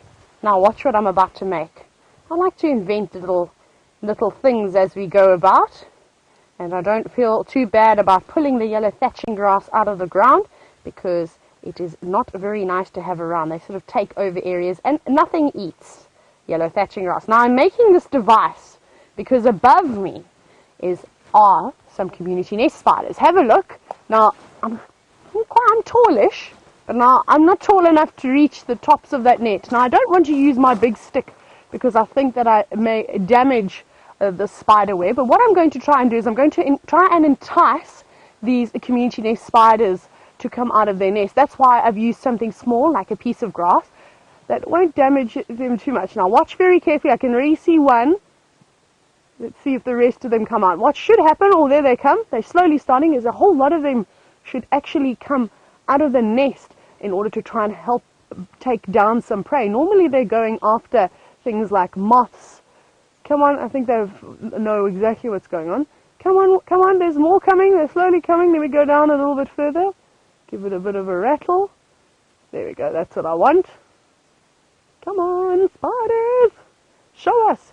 And there'll be so many in here. They can have up to about 50 in the nest. So I'm not sure exactly how many are here, and I'm feeling very brave for doing this because I don't particularly like, look at all of them coming now. How amazing is that? So now you can see that dynamite comes in small packages. I'm going to stop bothering them now. And even though they are quite small in size, they are still able to bring down something like a moth that could be 5 or 6 times their size. Because remember, strength in numbers. Now they're obviously quite disappointed, and I'm sorry spiders for doing that, but it was for research purposes. We all wanted to see what you look like because we often just see the nest.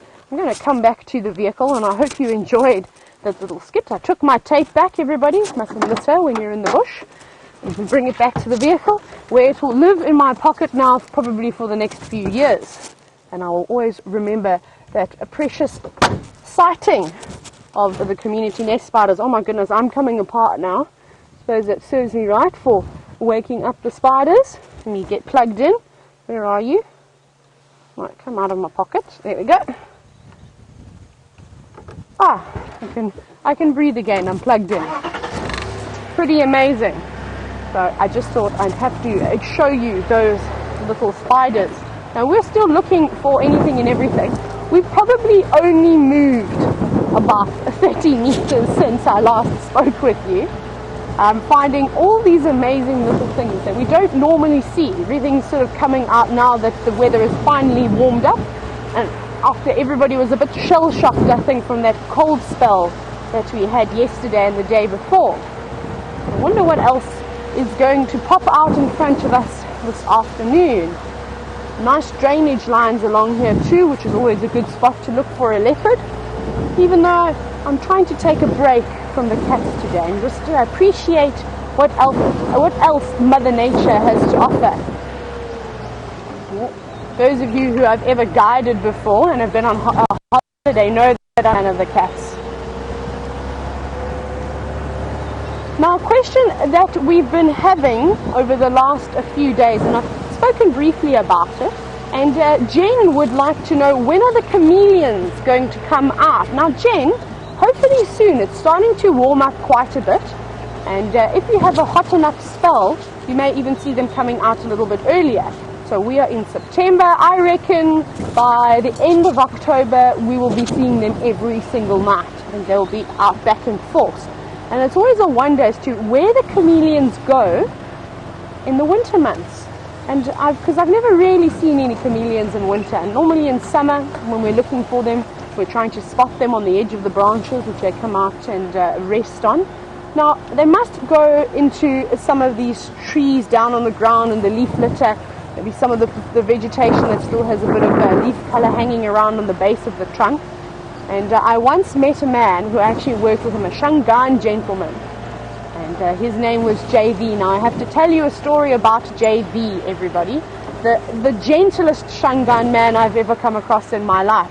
And he taught me how to trail animals, so how to actually follow the footprints and find an animal at the end. I just want to stop because I don't know if where I'm going, and I want to finish this story very quickly.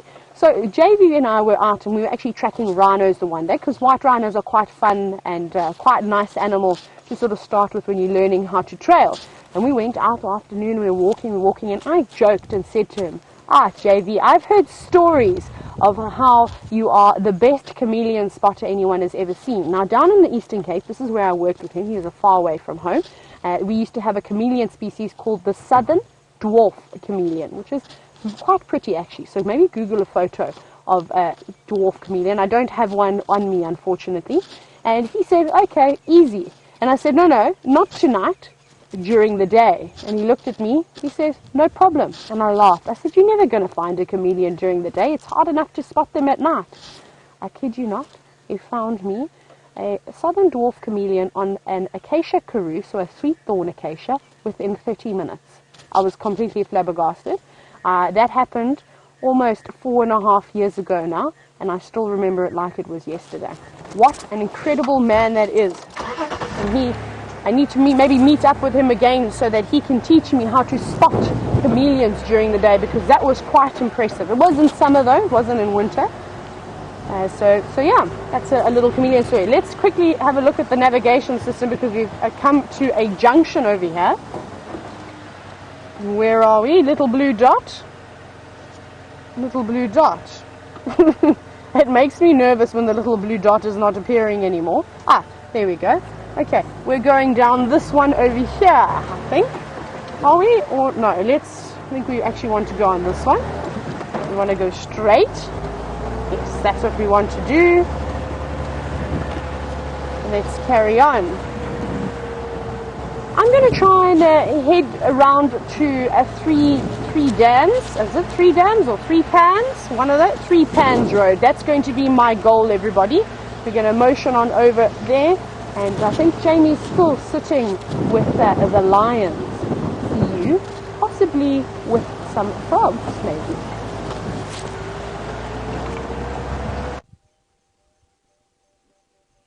The joys of Cheetah Plains exploration. I hope that Tayla's having a marvellous time. Either way, I'm certain she's having a slightly better time than our Birmingham male. Who's so far lost me completely.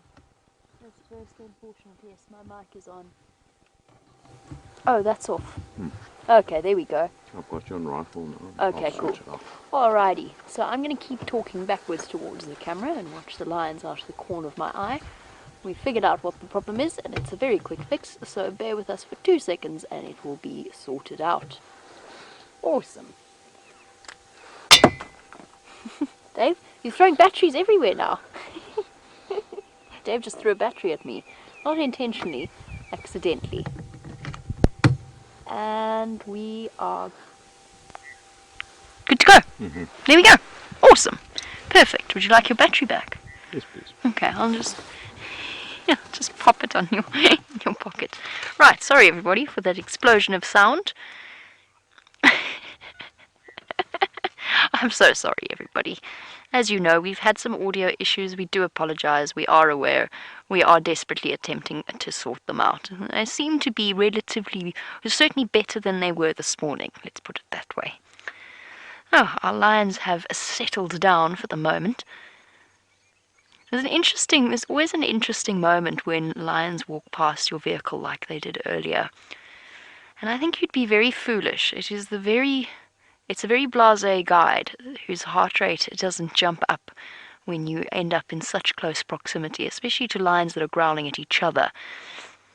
And whilst they never jump into the vehicle, you never say never. I've been doing a lot of thinking recently because we've spent a huge amount of time with lions over the last few weeks, and I read a really fascinating book about a journalist researching into the case of lions in the Kruger National Park and let's put it this way, their very unfortunate relationship with Mozambican refugees coming in through the border. And he goes into a very in-depth discussion of our relationship with lions as human beings, and the fact that it's only in the last 100 years or so that lion conservation, or the idea of lion conservation, has even been a thing. I'm not saying I agree with everything that he said in that particular book, but it was some serious food for thought about the way that our ideas have evolved and the complexity of our emotions involved when it comes to lions. And perhaps the best way to experience this is for us as guides, is to actually sit with new guests or to sit with somebody who hasn't experienced a lion sighting before, particularly at night, because instinctively there is still that part of us that knows that a lion's dominance is at night. And the emotional connection that we have with them as 2 top social apex predators. And you watch people at night and with a lion roaring next to them, or even just watching them walk past the vehicle, and you can see people suddenly come to this realization, and it is sudden, you can see it in the way that they react and realize just how tiny and helpless we really are. It's given me a lot of food for thought, and I'm still processing all the thoughts about it and how interesting it is, and what it is that's changed in our collective consciousness over the last 100 or so years. 150 years ago, 120 years ago, a conservationist, somebody who was green-minded, if you know what I mean, somebody who was geared towards conservation, their idea was to shoot lions, get rid of the predators. They were seen as pests, leopards, jackals, wild dogs. Everything was this incredible thing that was just going to be, if we left unchecked, was going to exterminate all of the general game species, and that we had to protect nature by getting rid of them. Obviously that changed as it went along, and he goes into the history of the Kruger National Park and Stevenson Hamilton. And Stevenson Hamilton, I always thought he had this sort of, my understanding was he had this policy of exterminate predators. There we go, there's the third one, he's just arrived. We said he was on his way, he has arrived. And now we have an interesting situation playing out. I don't think this is the injured lion, or is it? I can't see, it doesn't look like him. No, it's not the injured lion. Ooh, they're cross. This is why I said this is going to be interesting. This male's got so angry already. He's very defensive over this female. Now, is he going to contest the situation? Or is he going to let sleeping dogs or lions lie? Just listen to the sounds.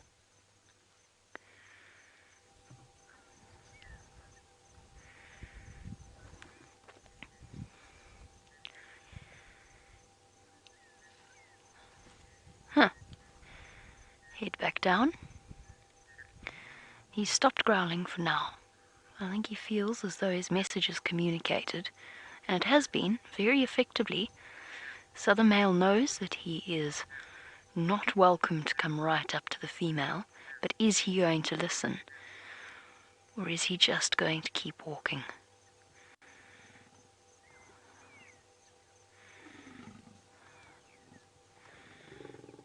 No.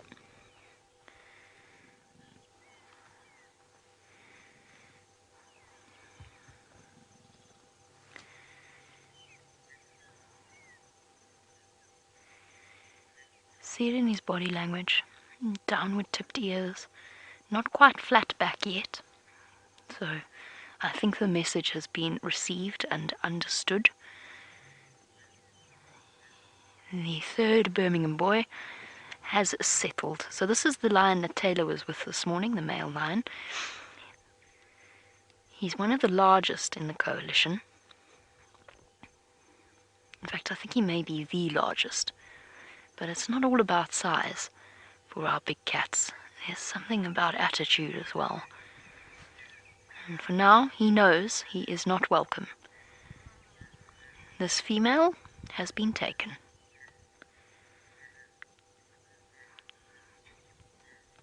And a truce is reached. Fascinating that we get this opportunity to watch the dynamics at play.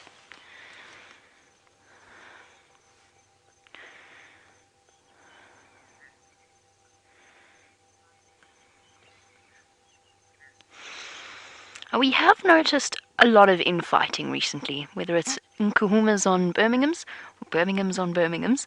Debbie, in Vancouver, you were wondering if the males will be more defensive and aggressive now that there are only 2 females remaining without cubs in the Nkuhuma pride. Will they be more aggressively defensive of them?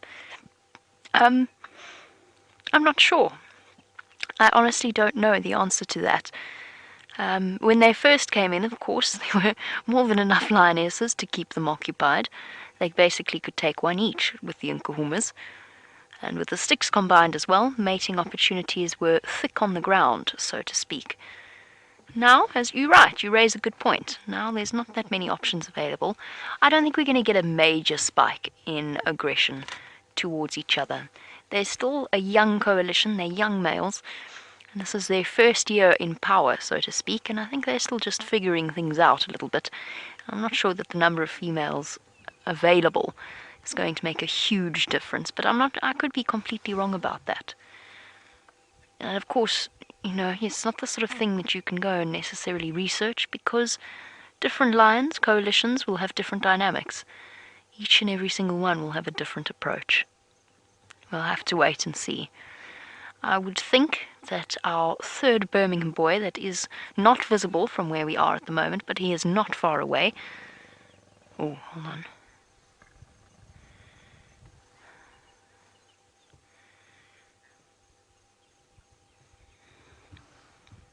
A gentle growl accompanied by a gentle wash of gas. Charming. Thanks very much, mister. Yeah, is the third Birmingham boy going to come and join them? I don't think so. Sure, they really do not look like the pristine young boys they were a year ago, do they?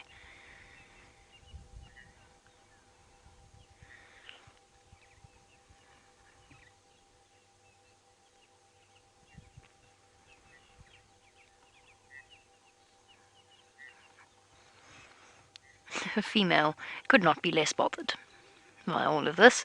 All she really wants to do is get back to her pride mates, join up where she feels comfortable, and she'll probably be an estrus by tomorrow, I would have thought.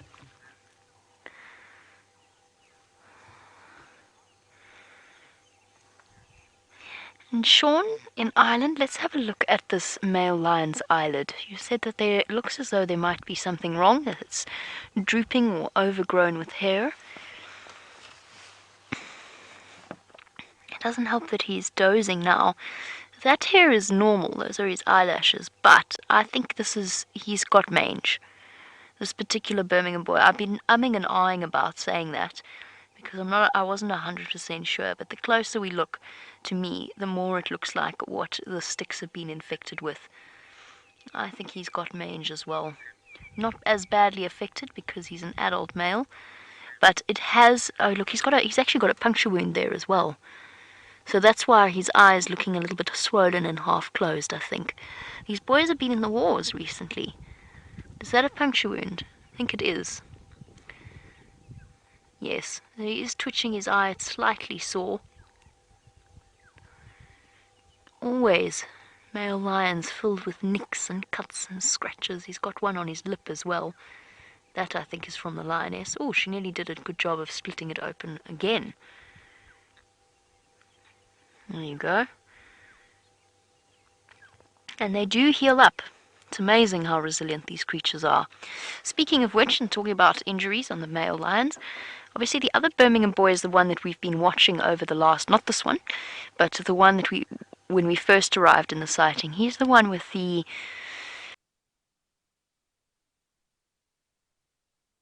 horrible looking wound on his right cheek. And Tayla and myself have been doing some research into it, and thank you to those of you who sent through a little bit more information about, I think it's pronounced myiasis, or myiasis, and that is the infection of a living organism by fly larvae. Do yourself a favor, please, if you are in any way squeamish, do not Google that. I did, and I've been looking into it and researching it, and I have to tell you that if you do Google it, do not click on images. Whatever you do, do not click on images. That's not a joke. If you are in any way weak in stomach, don't click there. So it's the infection of an animal, living animal, by fly larvae. And we were talking a lot about the fact that we always thought that maggots only eat dead tissue. That's only true of a couple of species of fly. And one of them is the green bottle fly, if I'm not mistaken, and those are the maggots that are used in medical treatments because they are known to only eat dead flesh, and even then, because they're applied by medical practitioners. By the way, I found out some interesting side notes about that. It was only recognized by as an official medical treatment in 2004, even though human beings have been using it for centuries. The maggots themselves are controlled by a medical practitioner. They are placed in limited numbers in an injury to consume the dead necrotic tissue. Even then, they only do it if there's not too many of them. If there's not enough food to go around, then they will start to consume living tissue as well. They are also medically treated. They are disinfected before they are placed in the wound. Other species of fly larvae that infect the tissues and the skins of living animals are not purely, their diets are not purely based on necrotic tissue. They also eat living tissue. I'm sorry if this conversation is making your skin crawl. I'm going to phone a friend of mine who is a wildlife vet and ask him a little bit more about how this scenario is going to play out, because there's not that many records or all that much information of infections of lions living in the wild. There's lots and lots and lots of cases of, particularly in Australia, and I'm sure elsewhere in the world as well, sheep and domesticated animals are dying of these sorts of situations. I don't know what came first. I don't know if that abscess that he had was as a result of the larval infection, or if the larval infection came afterwards. Could be either or. The flies just have to land and lay their eggs. It takes them about 8 hours, 8 to 24 hours to hatch, and they start to break through the skin and then to actually eat off the wound. I want to know how the scenario is going to play out. I want to know how he's going to heal from it. I'm sure he's going to. I have no doubt that this happens more regularly than we think it must. I mean, they've got cuts and sores all the time, and there's lots of flies around. It must happen regularly. I also think he burst that abscess, from what I've heard and what's been described, just by rubbing it. Relieved the pressure a little bit. And usually secondary infection is quite common in these cases. So he didn't look well yesterday, he doesn't look well today. He looks a little bit under the weather. Amazing though, these animals' ability to heal is just incredible. I'm sure he's going to be fine. It's just, I'm interested to know how the body manages to heal with so many maggots infested in that wound. So I'll let you know how that conversation goes. I'll try and chat to him tomorrow if he's available. See if we can get a little bit of further information.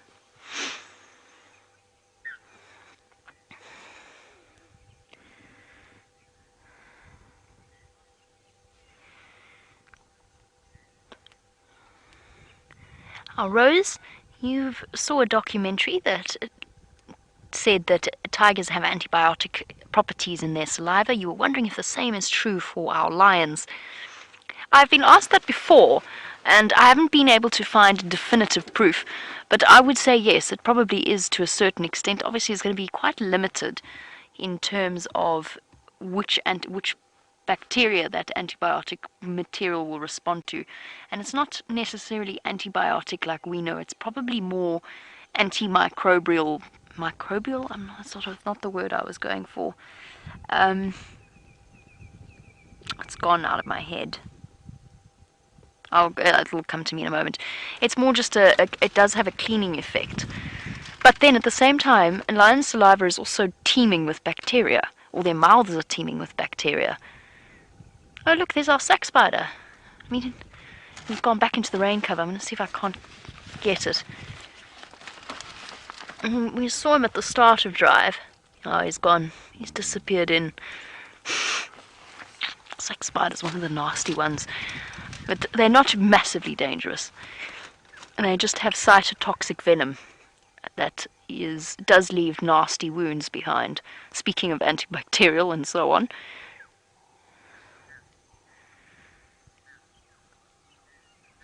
It's so interesting what we've just witnessed with these male lions. Oh, sorry, Rose, to finish your question, I'm going to look into that a little bit more depth as well. I'm a touch skeptical about the antibiotic properties of a lion's saliva, or indeed the saliva of any big cats. I'm interested to know exactly how that works.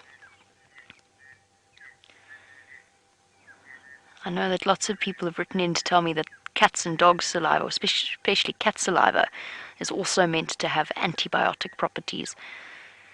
I'm not sure if it's exactly antibiotic though, but I'm interested to see, and I'm definitely going to do more research, so thank you for that, Rose. Sure, her white belly seems to be shining this afternoon. I was going to say, it's so interesting what we've just witnessed. The whole dynamic played out, and they have reached a stalemate.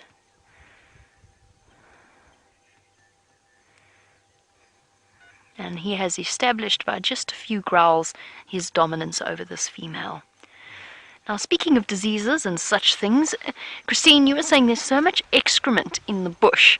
Does disease spread through watershed?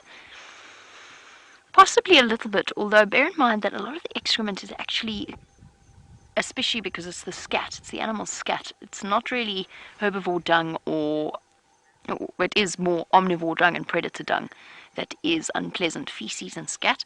A lot of it is actually consumed very, very quickly by special types of insects that break it down. There's special types of dung beetles that are geared towards, she's having a jolly good paw lick, that are geared towards the breaking down of animal scat.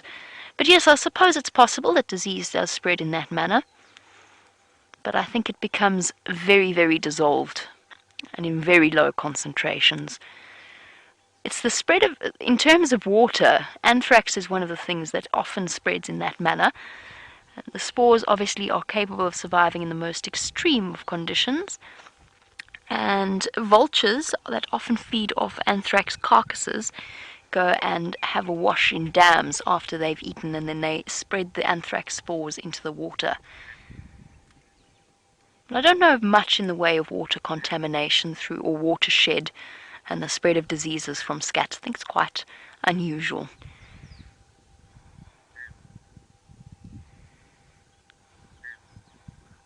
I had a thought, by the way. It's actually quite an exciting thought, looking at the bottom of the lion's feet.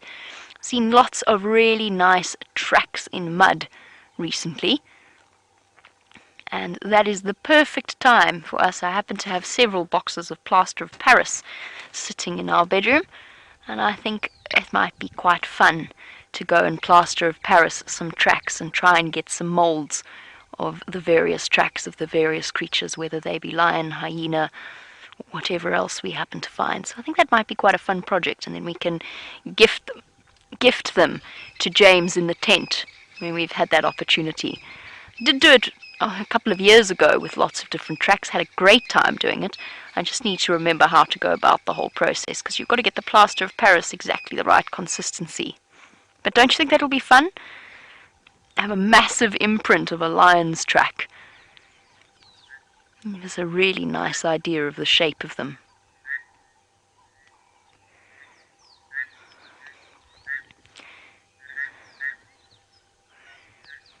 While we sit here in the peace of the African evening, let's jump all the way back across to Tayla, who I think is discovering the joys and the beauty of cheetah plains.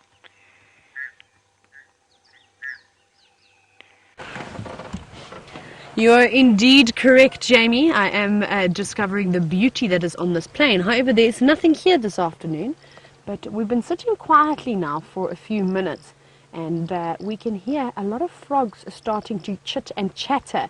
Now, what I'm hoping is that I'm going to get off just now and be able to catch one of them for you. But I just want you to listen in the distance. And Eggsy was very kindly helping me search for these frogs with the use of his camera. So he was zooming right up to the edge, and we were trying to find them like this. Now, typically these frogs like these little islands that you can see. They sort of rest up on the side of it, so that if they do feel any danger, they can leap back into the water. Now, it's quite frustrating when you're looking for frogs, and that's why we wanted to do it with the camera first, so that if we could find one, it would give us an indication as to where I need to go. And also, if I can, I don't want to have to disturb the little creatures. But I have been catching frogs since a young girl, and I'm not going to give it... That looks like it could be a frog, doesn't it? Can you all see that? We can't zoom in anymore, I'm afraid, but there's like a little blackish brown object. It's very small, and to me that looks like a little frog. Okay, what I'm going to do, I'm going to walk over to that area. Keep an eye out. I think stay zoomed in on that, and you're going to be able to tell me if it jumps or not. So excuse me while I go walking around. Now I've got to try and figure out where Eggsy's looking at as well, and we'll get an idea. Now the frogs that I can hear sound like clicking stream frogs. However, my frogs are a little bit rusty. I could be making it up, so I'm going to go around, go and have a look. I can hear them. I'm going to try and sneak. I'm just trying to look over just to see if I'm going in the right spot. I can hear them. They're still chatting though. Be quiet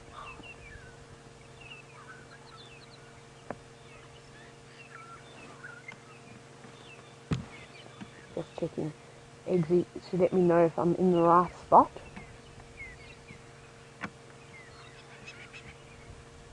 Checking the water's edge.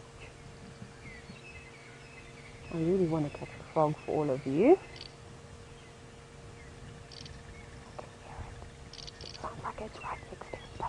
see anything. I think that is the frog that we're looking at.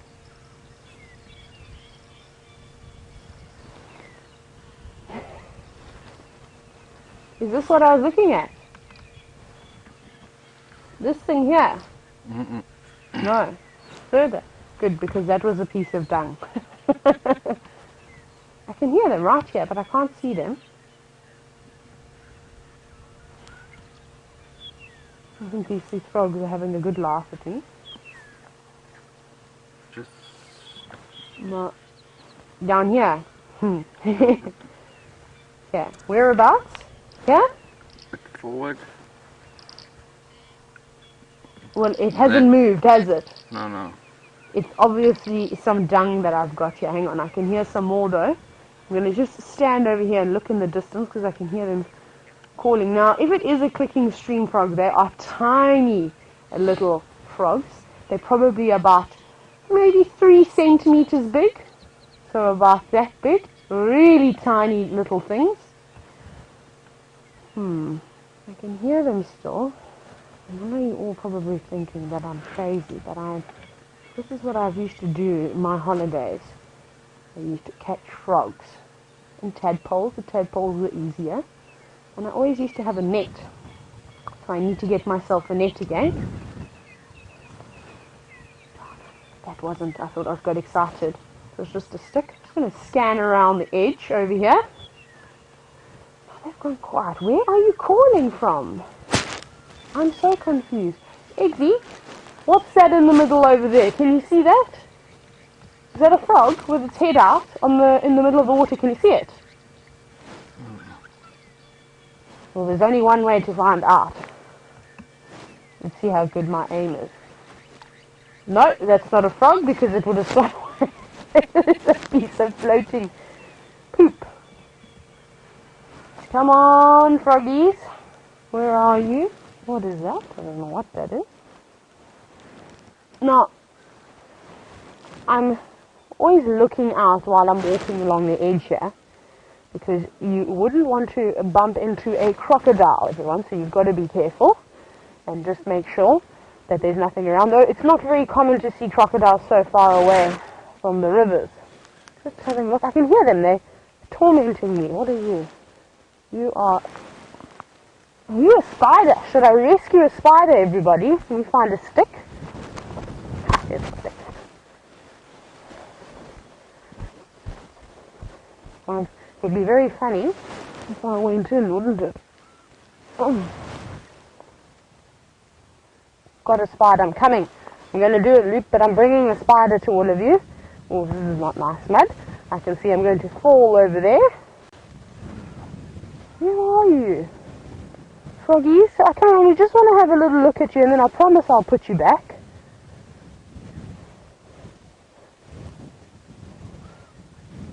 Checking this little... nothing. And they're so well camouflaged too that I probably... Whoops! probably walked past a whole lot. And I bet the ladies in the final control are hoping that I slip and fall because it would provide much entertainment. My goodness, it's like ice skating, everybody. Get rid of all the muck under my shoes. So we didn't have any luck with the frogs. They're possibly invisible, but I'm bringing you a spider.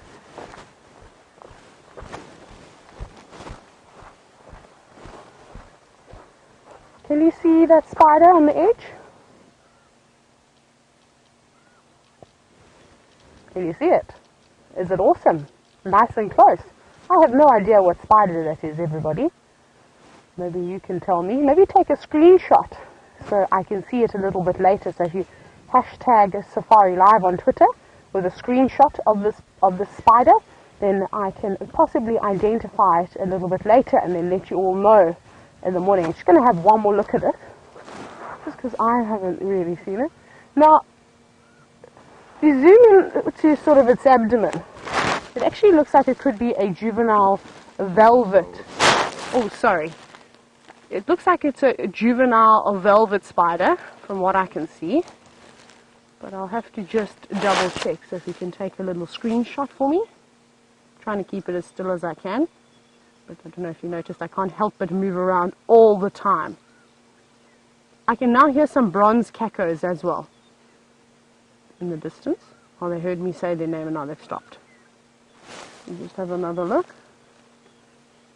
Yes, and I'm so glad I rescued this spider from the water because it's not supposed to be in the water, everybody. So let's put it on a log. Let's put it on this log over here, on this apple leaf. Oh, not having any luck there. It's been attacked. This is called the shoelace untying plant. Very, very, very good. Whoa! Goodness, sorry. The shoelace untying plant. Almost. But I beat it this time. I'm getting better. Let me release our spider, everybody.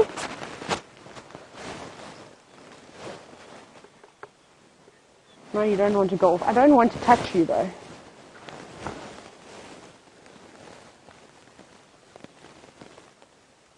Whoop. Nice, safely on that log, everybody. Oh, quickly! The sun is going down! I need to quickly turn us around. Come on! It's disappearing! Hang on, everybody. 2 seconds. I haven't even got my earpiece in anymore. Where did you go? The sun is very important. Where are you? Can you see it? Or did I just miss it? I think I may have just missed it. Sorry, everybody. I've completely come undone this afternoon. My mic has also fallen out. Let's have a look at that beautiful view that you can see. I am just trying, sorry for the muffling of the audio, I'm just trying to get myself organized here. I've lost my earpiece. It is going back in now. Now I can hear what everybody has to say. Isn't that a beautiful picture? And it's only going to get even better this afternoon. And that sun drops a little bit more. It has dropped behind the clouds, unfortunately. I missed it by a few seconds, I'm afraid.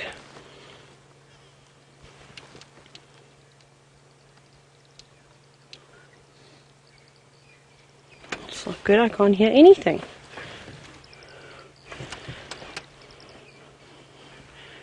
Let me just check my radios. Oh no, I can hear stuff in my ears. That's good to know. Here are some birds that are flying over. I don't know if you can see them. They're coming to that big knobthorn, coming from the right, going to the left. You can actually hear them. Sounded like lapwings, like crowned lapwings. They're going to be on the other side of the knobthorn now. There they are. And it seems as though they are crowned lapwings, just because I heard one giving out a little call that sounded like a crowned lapwing. And we've got Willie the wildebeest who has come out. I'm going to go around and we're going to say hello to Willie.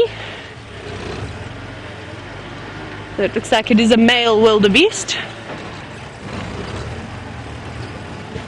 Oh, sorry. I believe I'm too late and he has been named already. This is Gnorman. Some of you may know him, Gnorman the Gnu. And he's got a lovely territory in this area. Let's go around and let me see if we can get a better look at him. So just please bear with me while I move around. Just always checking. This is a very good area for cheetah, everybody. It's nice and open. And the northern Selby Sands don't seem to have too many open plains, I'm afraid. So out here would be a wonderful spot to see a male cheetah on my hunt just before the sun goes down, but I think that may be asking a bit too much. Hello, Gnorman. He's now stopped and stared at us, but we're going to have a good look at him now. Sorry, everybody. I'm very disorganized. I've come undone. I need to realign everything at some point. Or maybe Gnorman's going to walk right up to us. He seems like he doesn't have a care in the world. Hello. There he is. And with a beautiful sunset in the background. Isn't that nice? I think you all have probably missed the sunsets and the sunrises over the last few days. Gnorman? I think Gnorman's going to come right here. He's a big bull. He looks like an older chap, like he's lived a little. Let me go forward past this tree. That wasn't good positioning by me, and that was also not supposed to run, but I'll take it. There he is. Some of you are also probably thinking, what is this poor GNU doing all on his own? Now he marks and defends a territory. So he's quite lucky. He's basically going on an evening patrol now, just making sure there's no newcomers trying to poach his area. He's got lots of pans of water, and soon we're going to see lots of grass coming through here as well. So the ladies, the lovely lady wildebeest, will be coming in big groups, I presume, to have water and a nice green grass coming through all in one spot, and a layer of trees on the outside. He's a lovely looking wildebeest though. He's quite large. Norman. And I just want to say thank you to everybody for sending in all those screenshots of the spider. Like I said, I think it is possibly a velvet spider, but I'll have to do a little bit more research. If you want to Google it maybe as well and just have a look for yourself, but that abdomen is quite specific. Let's have one last look at Gnorman. I need to reposition again. Just going to swing Wendy's bum out, and then we will have a look. Not a worry in the world. And all those clouds as well in a few moments are going to light up quite beautifully, which will make for a very nice shot. You can see they're slowly catching the rays as the sun goes down. Very nice, with Gnorman making his way through. He's not going anywhere quickly. Look at those short little steps that he's taking. I think he could be an old, tired wildebeest. Maybe he's spent his entire day chasing off some young fellas, and that's why he is walking like he's done about 300 squats. He's doing the shuffle. It's a hard territory to look after, though. It's quite a big piece of land. And I can imagine you mustn't feel too safe when the lions come around this area. Oh, sorry. Turn that down a little bit, and off he goes. Oh, it's better for the wildebeest though at night, or any of the herbivores, if they want to avoid being eaten by predators. The thing that they'll do is during the day they'll spend their day in the thicket, especially if it's windy, and now at this time of the year there's not much grass around. So he is also spend a lot of time there feeding on all those bits of grass. And I'll finish with that story now. Look how he's rubbing up against that tree. Now he's probably doing it for two reasons. Because he did it for such a short time, I reckon that he was using that stump to mark his territory. They've got glands called preorbital glands that are just below their eyes. And if you see a wildebeest for the first time, you sort of think, do they have 4 sets of eyes, or 2 pairs of eyes, sorry? And no, they don't. It's their eyes and then the preorbital gland. So he was most likely rubbing that secretion that comes out of that gland and onto that little broken piece of tree.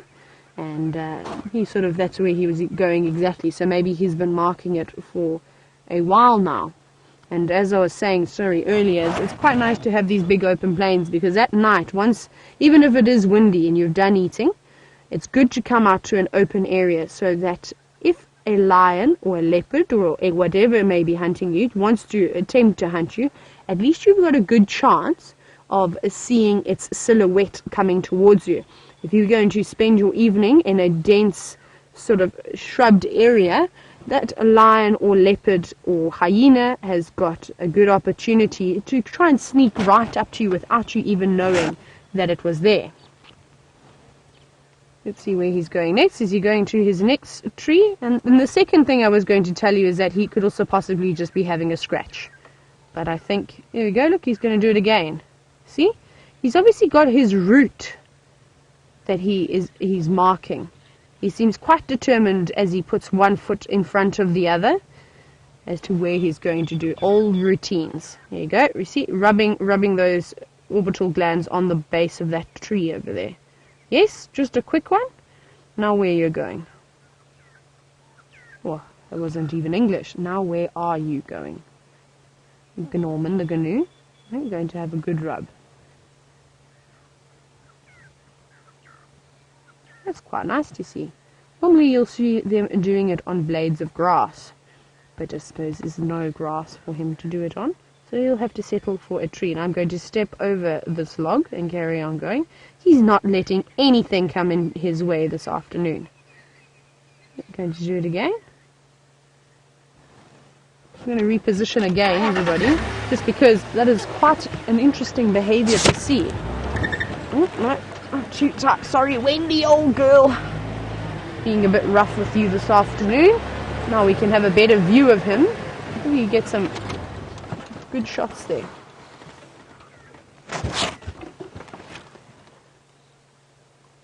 So are you going to carry on doing it for us?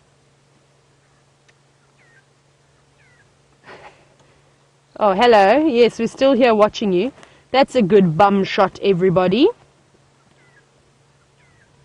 Now, if you've just tuned into the show,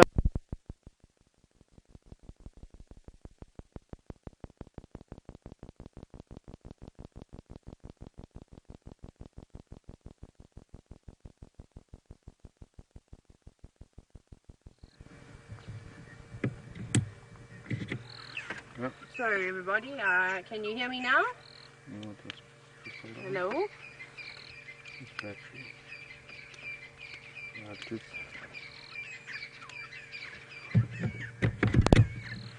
Can you hear me? Can you hear the sound of my voice? I'm back, everybody. Sorry, we had a little bit of a technical difficulty over there, but we are all back and we are sorted again. So I loved the way that Norman stared back at us. Oh, now what you're going to do? Hey, I've got to go forward again. I keep getting these little shrubs in my way, but we've got a gap. Let's see. There we go. That's a nice little gap between the little shrub and the dead tree. You know, not Norman. Carry on as you were. Yes, I'm talking to you. I must apologize, everybody, for my audio issues. I'm not sure what's going on this afternoon. It's possibly because I was out trying to catch the frog, so it could be my fault. I am very sorry. But at least we've got Norman to keep you all company. No, there's no grass down there. Right, everyone. Norman, thank you so much for coming through and filling up the plains here at Cheetah Plains. I think let's go back to Jamie and see if anything has developed between the Birmingham boys.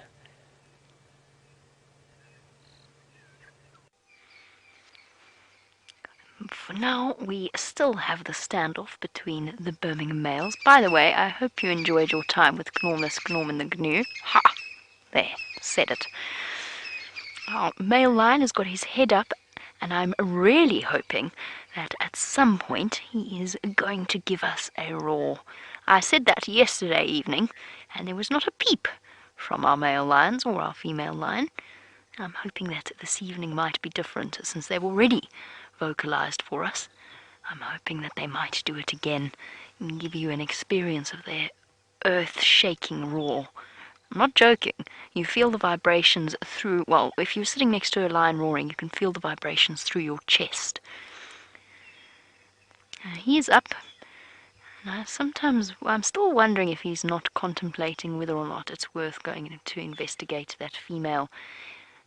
But her consort and her guard is not having any of it. He's keeping a close eye on what's going on, and every now and again, seemingly at random, although probably responding to signals from the other male, he starts his low rumbling growl once more, and then goes back to sleep, as is a lion's way.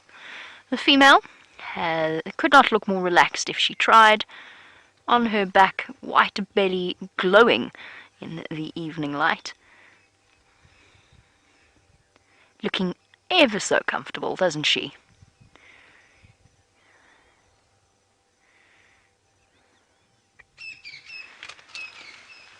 And Cameron, who is 6 6 years old from Ohio. Hi, Cameron. It's wonderful that you are sending through your questions and that you are enjoying the sightings with these amazing animals. You wanted to know if lions enjoy lying in the dirt a lot. And they don't really have a choice. They do spend most of their time lying in the dirt.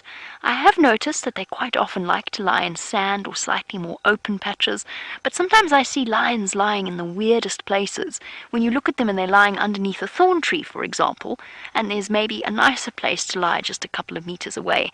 So their skin is really thick and really much tougher than ours, so it doesn't bother them too much where they settle down. One of the nicest things to see is when a lion's lying out in the open on a rock.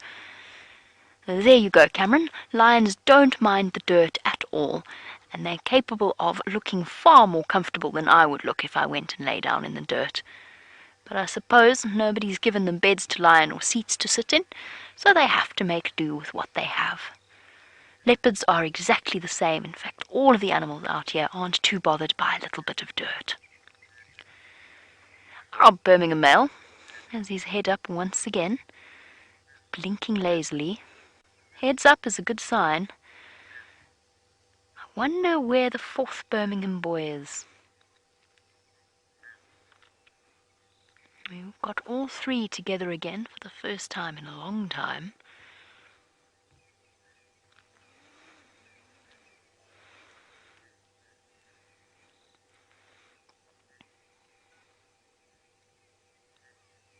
Yawn is also a good sign. Perhaps he'll start to lick his paws as well.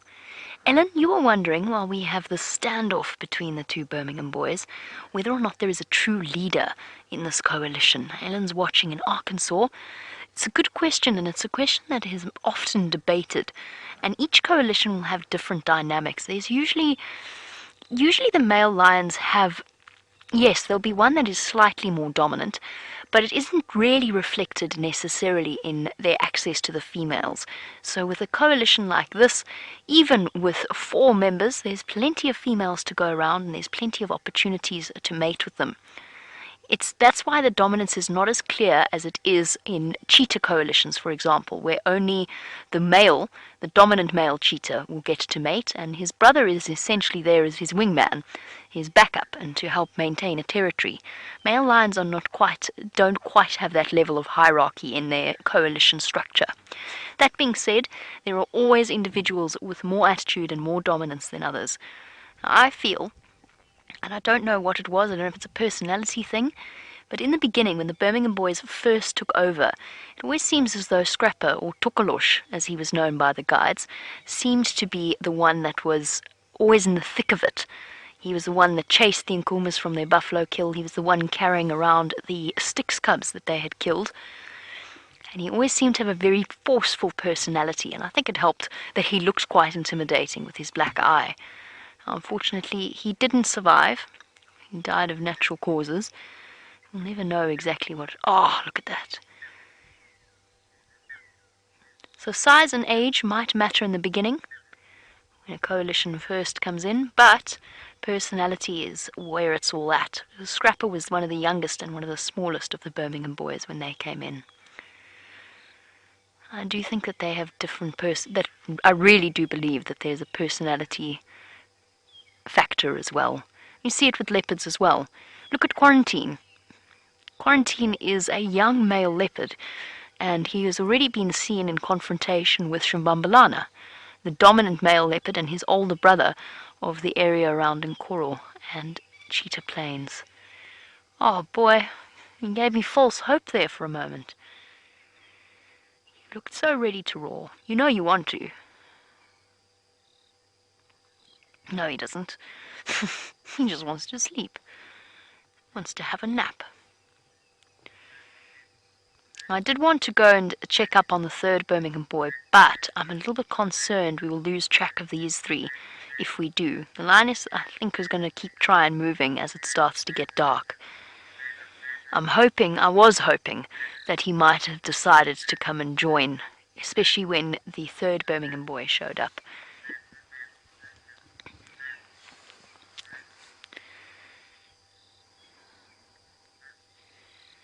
They look incredibly comfortable to me.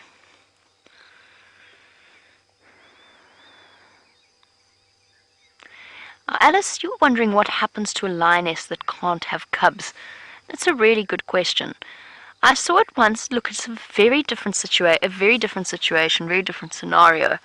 And I don't know if that particular incident is translatable into this kind of context.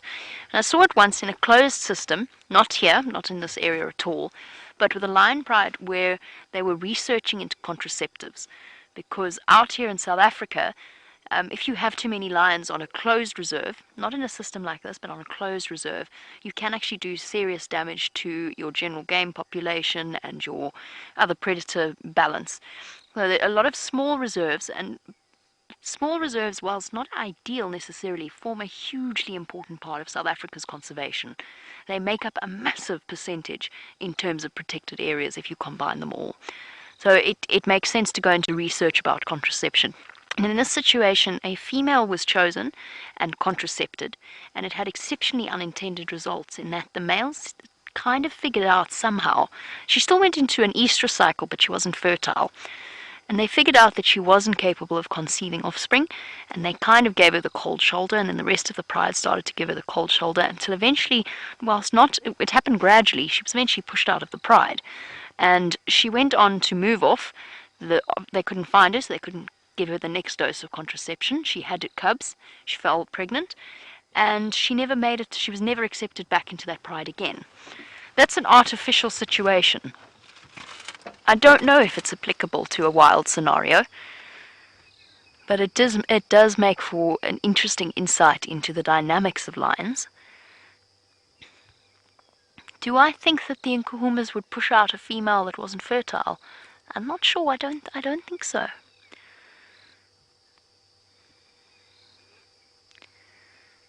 She might just become, well, she'd just stay a member of the pride, and the males might not mate with her, the males.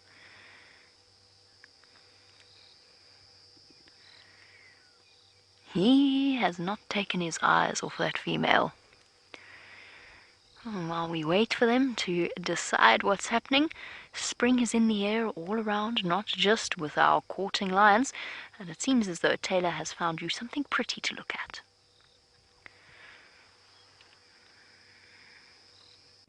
Spring is in the air. Now, as you have seen, we have got a lovely little morning glory that has popped up after the downpour we had 2 days ago. Isn't that beautiful little flower that's come through? And that's another thing that I cannot wait to see, is all the different flowers that are going to start peeping through the ground and add some color to the bright green grass that will accompany it. Now, unfortunately, the sun has set, and it wasn't as spectacular of a sunset as I was hoping. You can also see all those little bones in the background. It was most likely a buffalo or a kudu or something along those lines that was killed in this area. I think there were quite a few different things. I've been seeing lots of bones along here on the plains of cheetah plains, and I can actually see the buffalo skull up ahead, and I thought that was quite ironic how we had all those bones laying around and this beautiful piece of life coming out of the ground. So I don't want to drive over the head of the buffalo skull.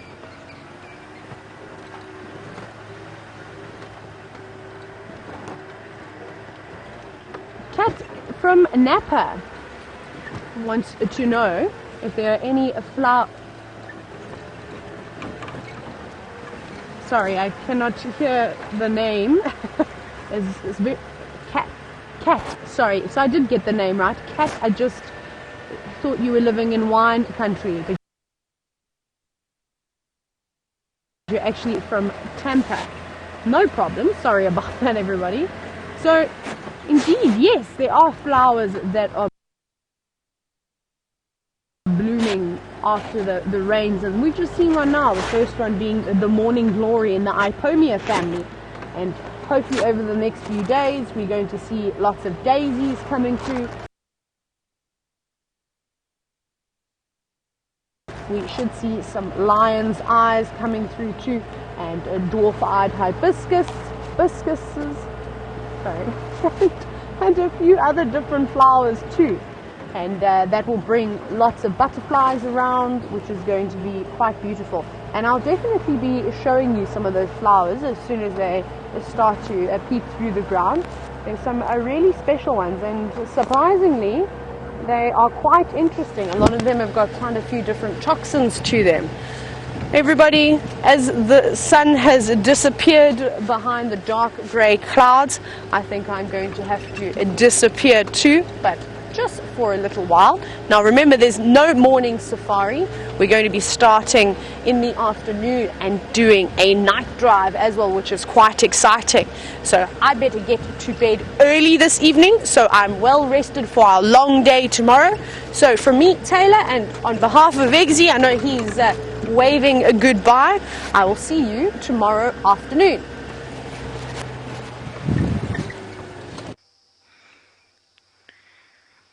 I'm not sure about you, but I am amazingly excited about the events of tomorrow.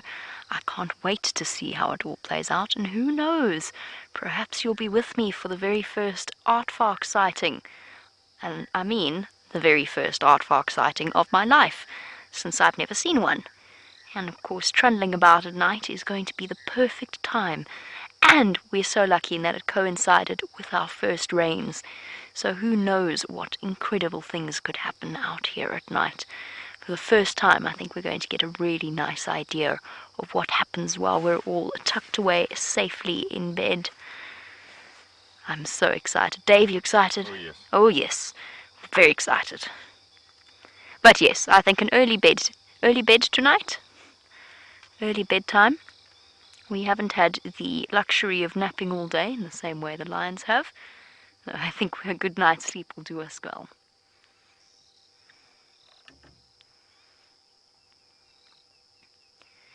Greg, who is 11 years old, I'm very glad to hear you asking a question about such an unusual and endangered creature. You want to know if we've ever seen a pangolin before. I have seen a pangolin before, not while I've been here, not whilst live, but Dave has. Dave spotted one with Brent on Cheetah Plains one day, and everybody was so incredibly excited. It was an absolutely amazing day. I was on the other vehicle, and I was the one linking across to Brent, and there was much excitement about the pangolin, and that is something that we might have a chance of seeing over the next few days as well. We know they're here, we just never get to see them.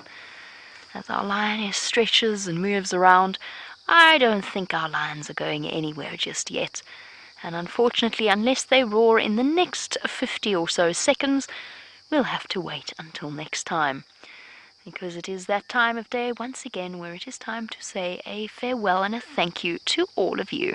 So a big thank you to Dave for his wonderful camera work as always, as well as to Lou and Rebecca in Final Control, our fantastic tech team, Connor and Alex, and most importantly, a big thank you to all of you joining us across the globe.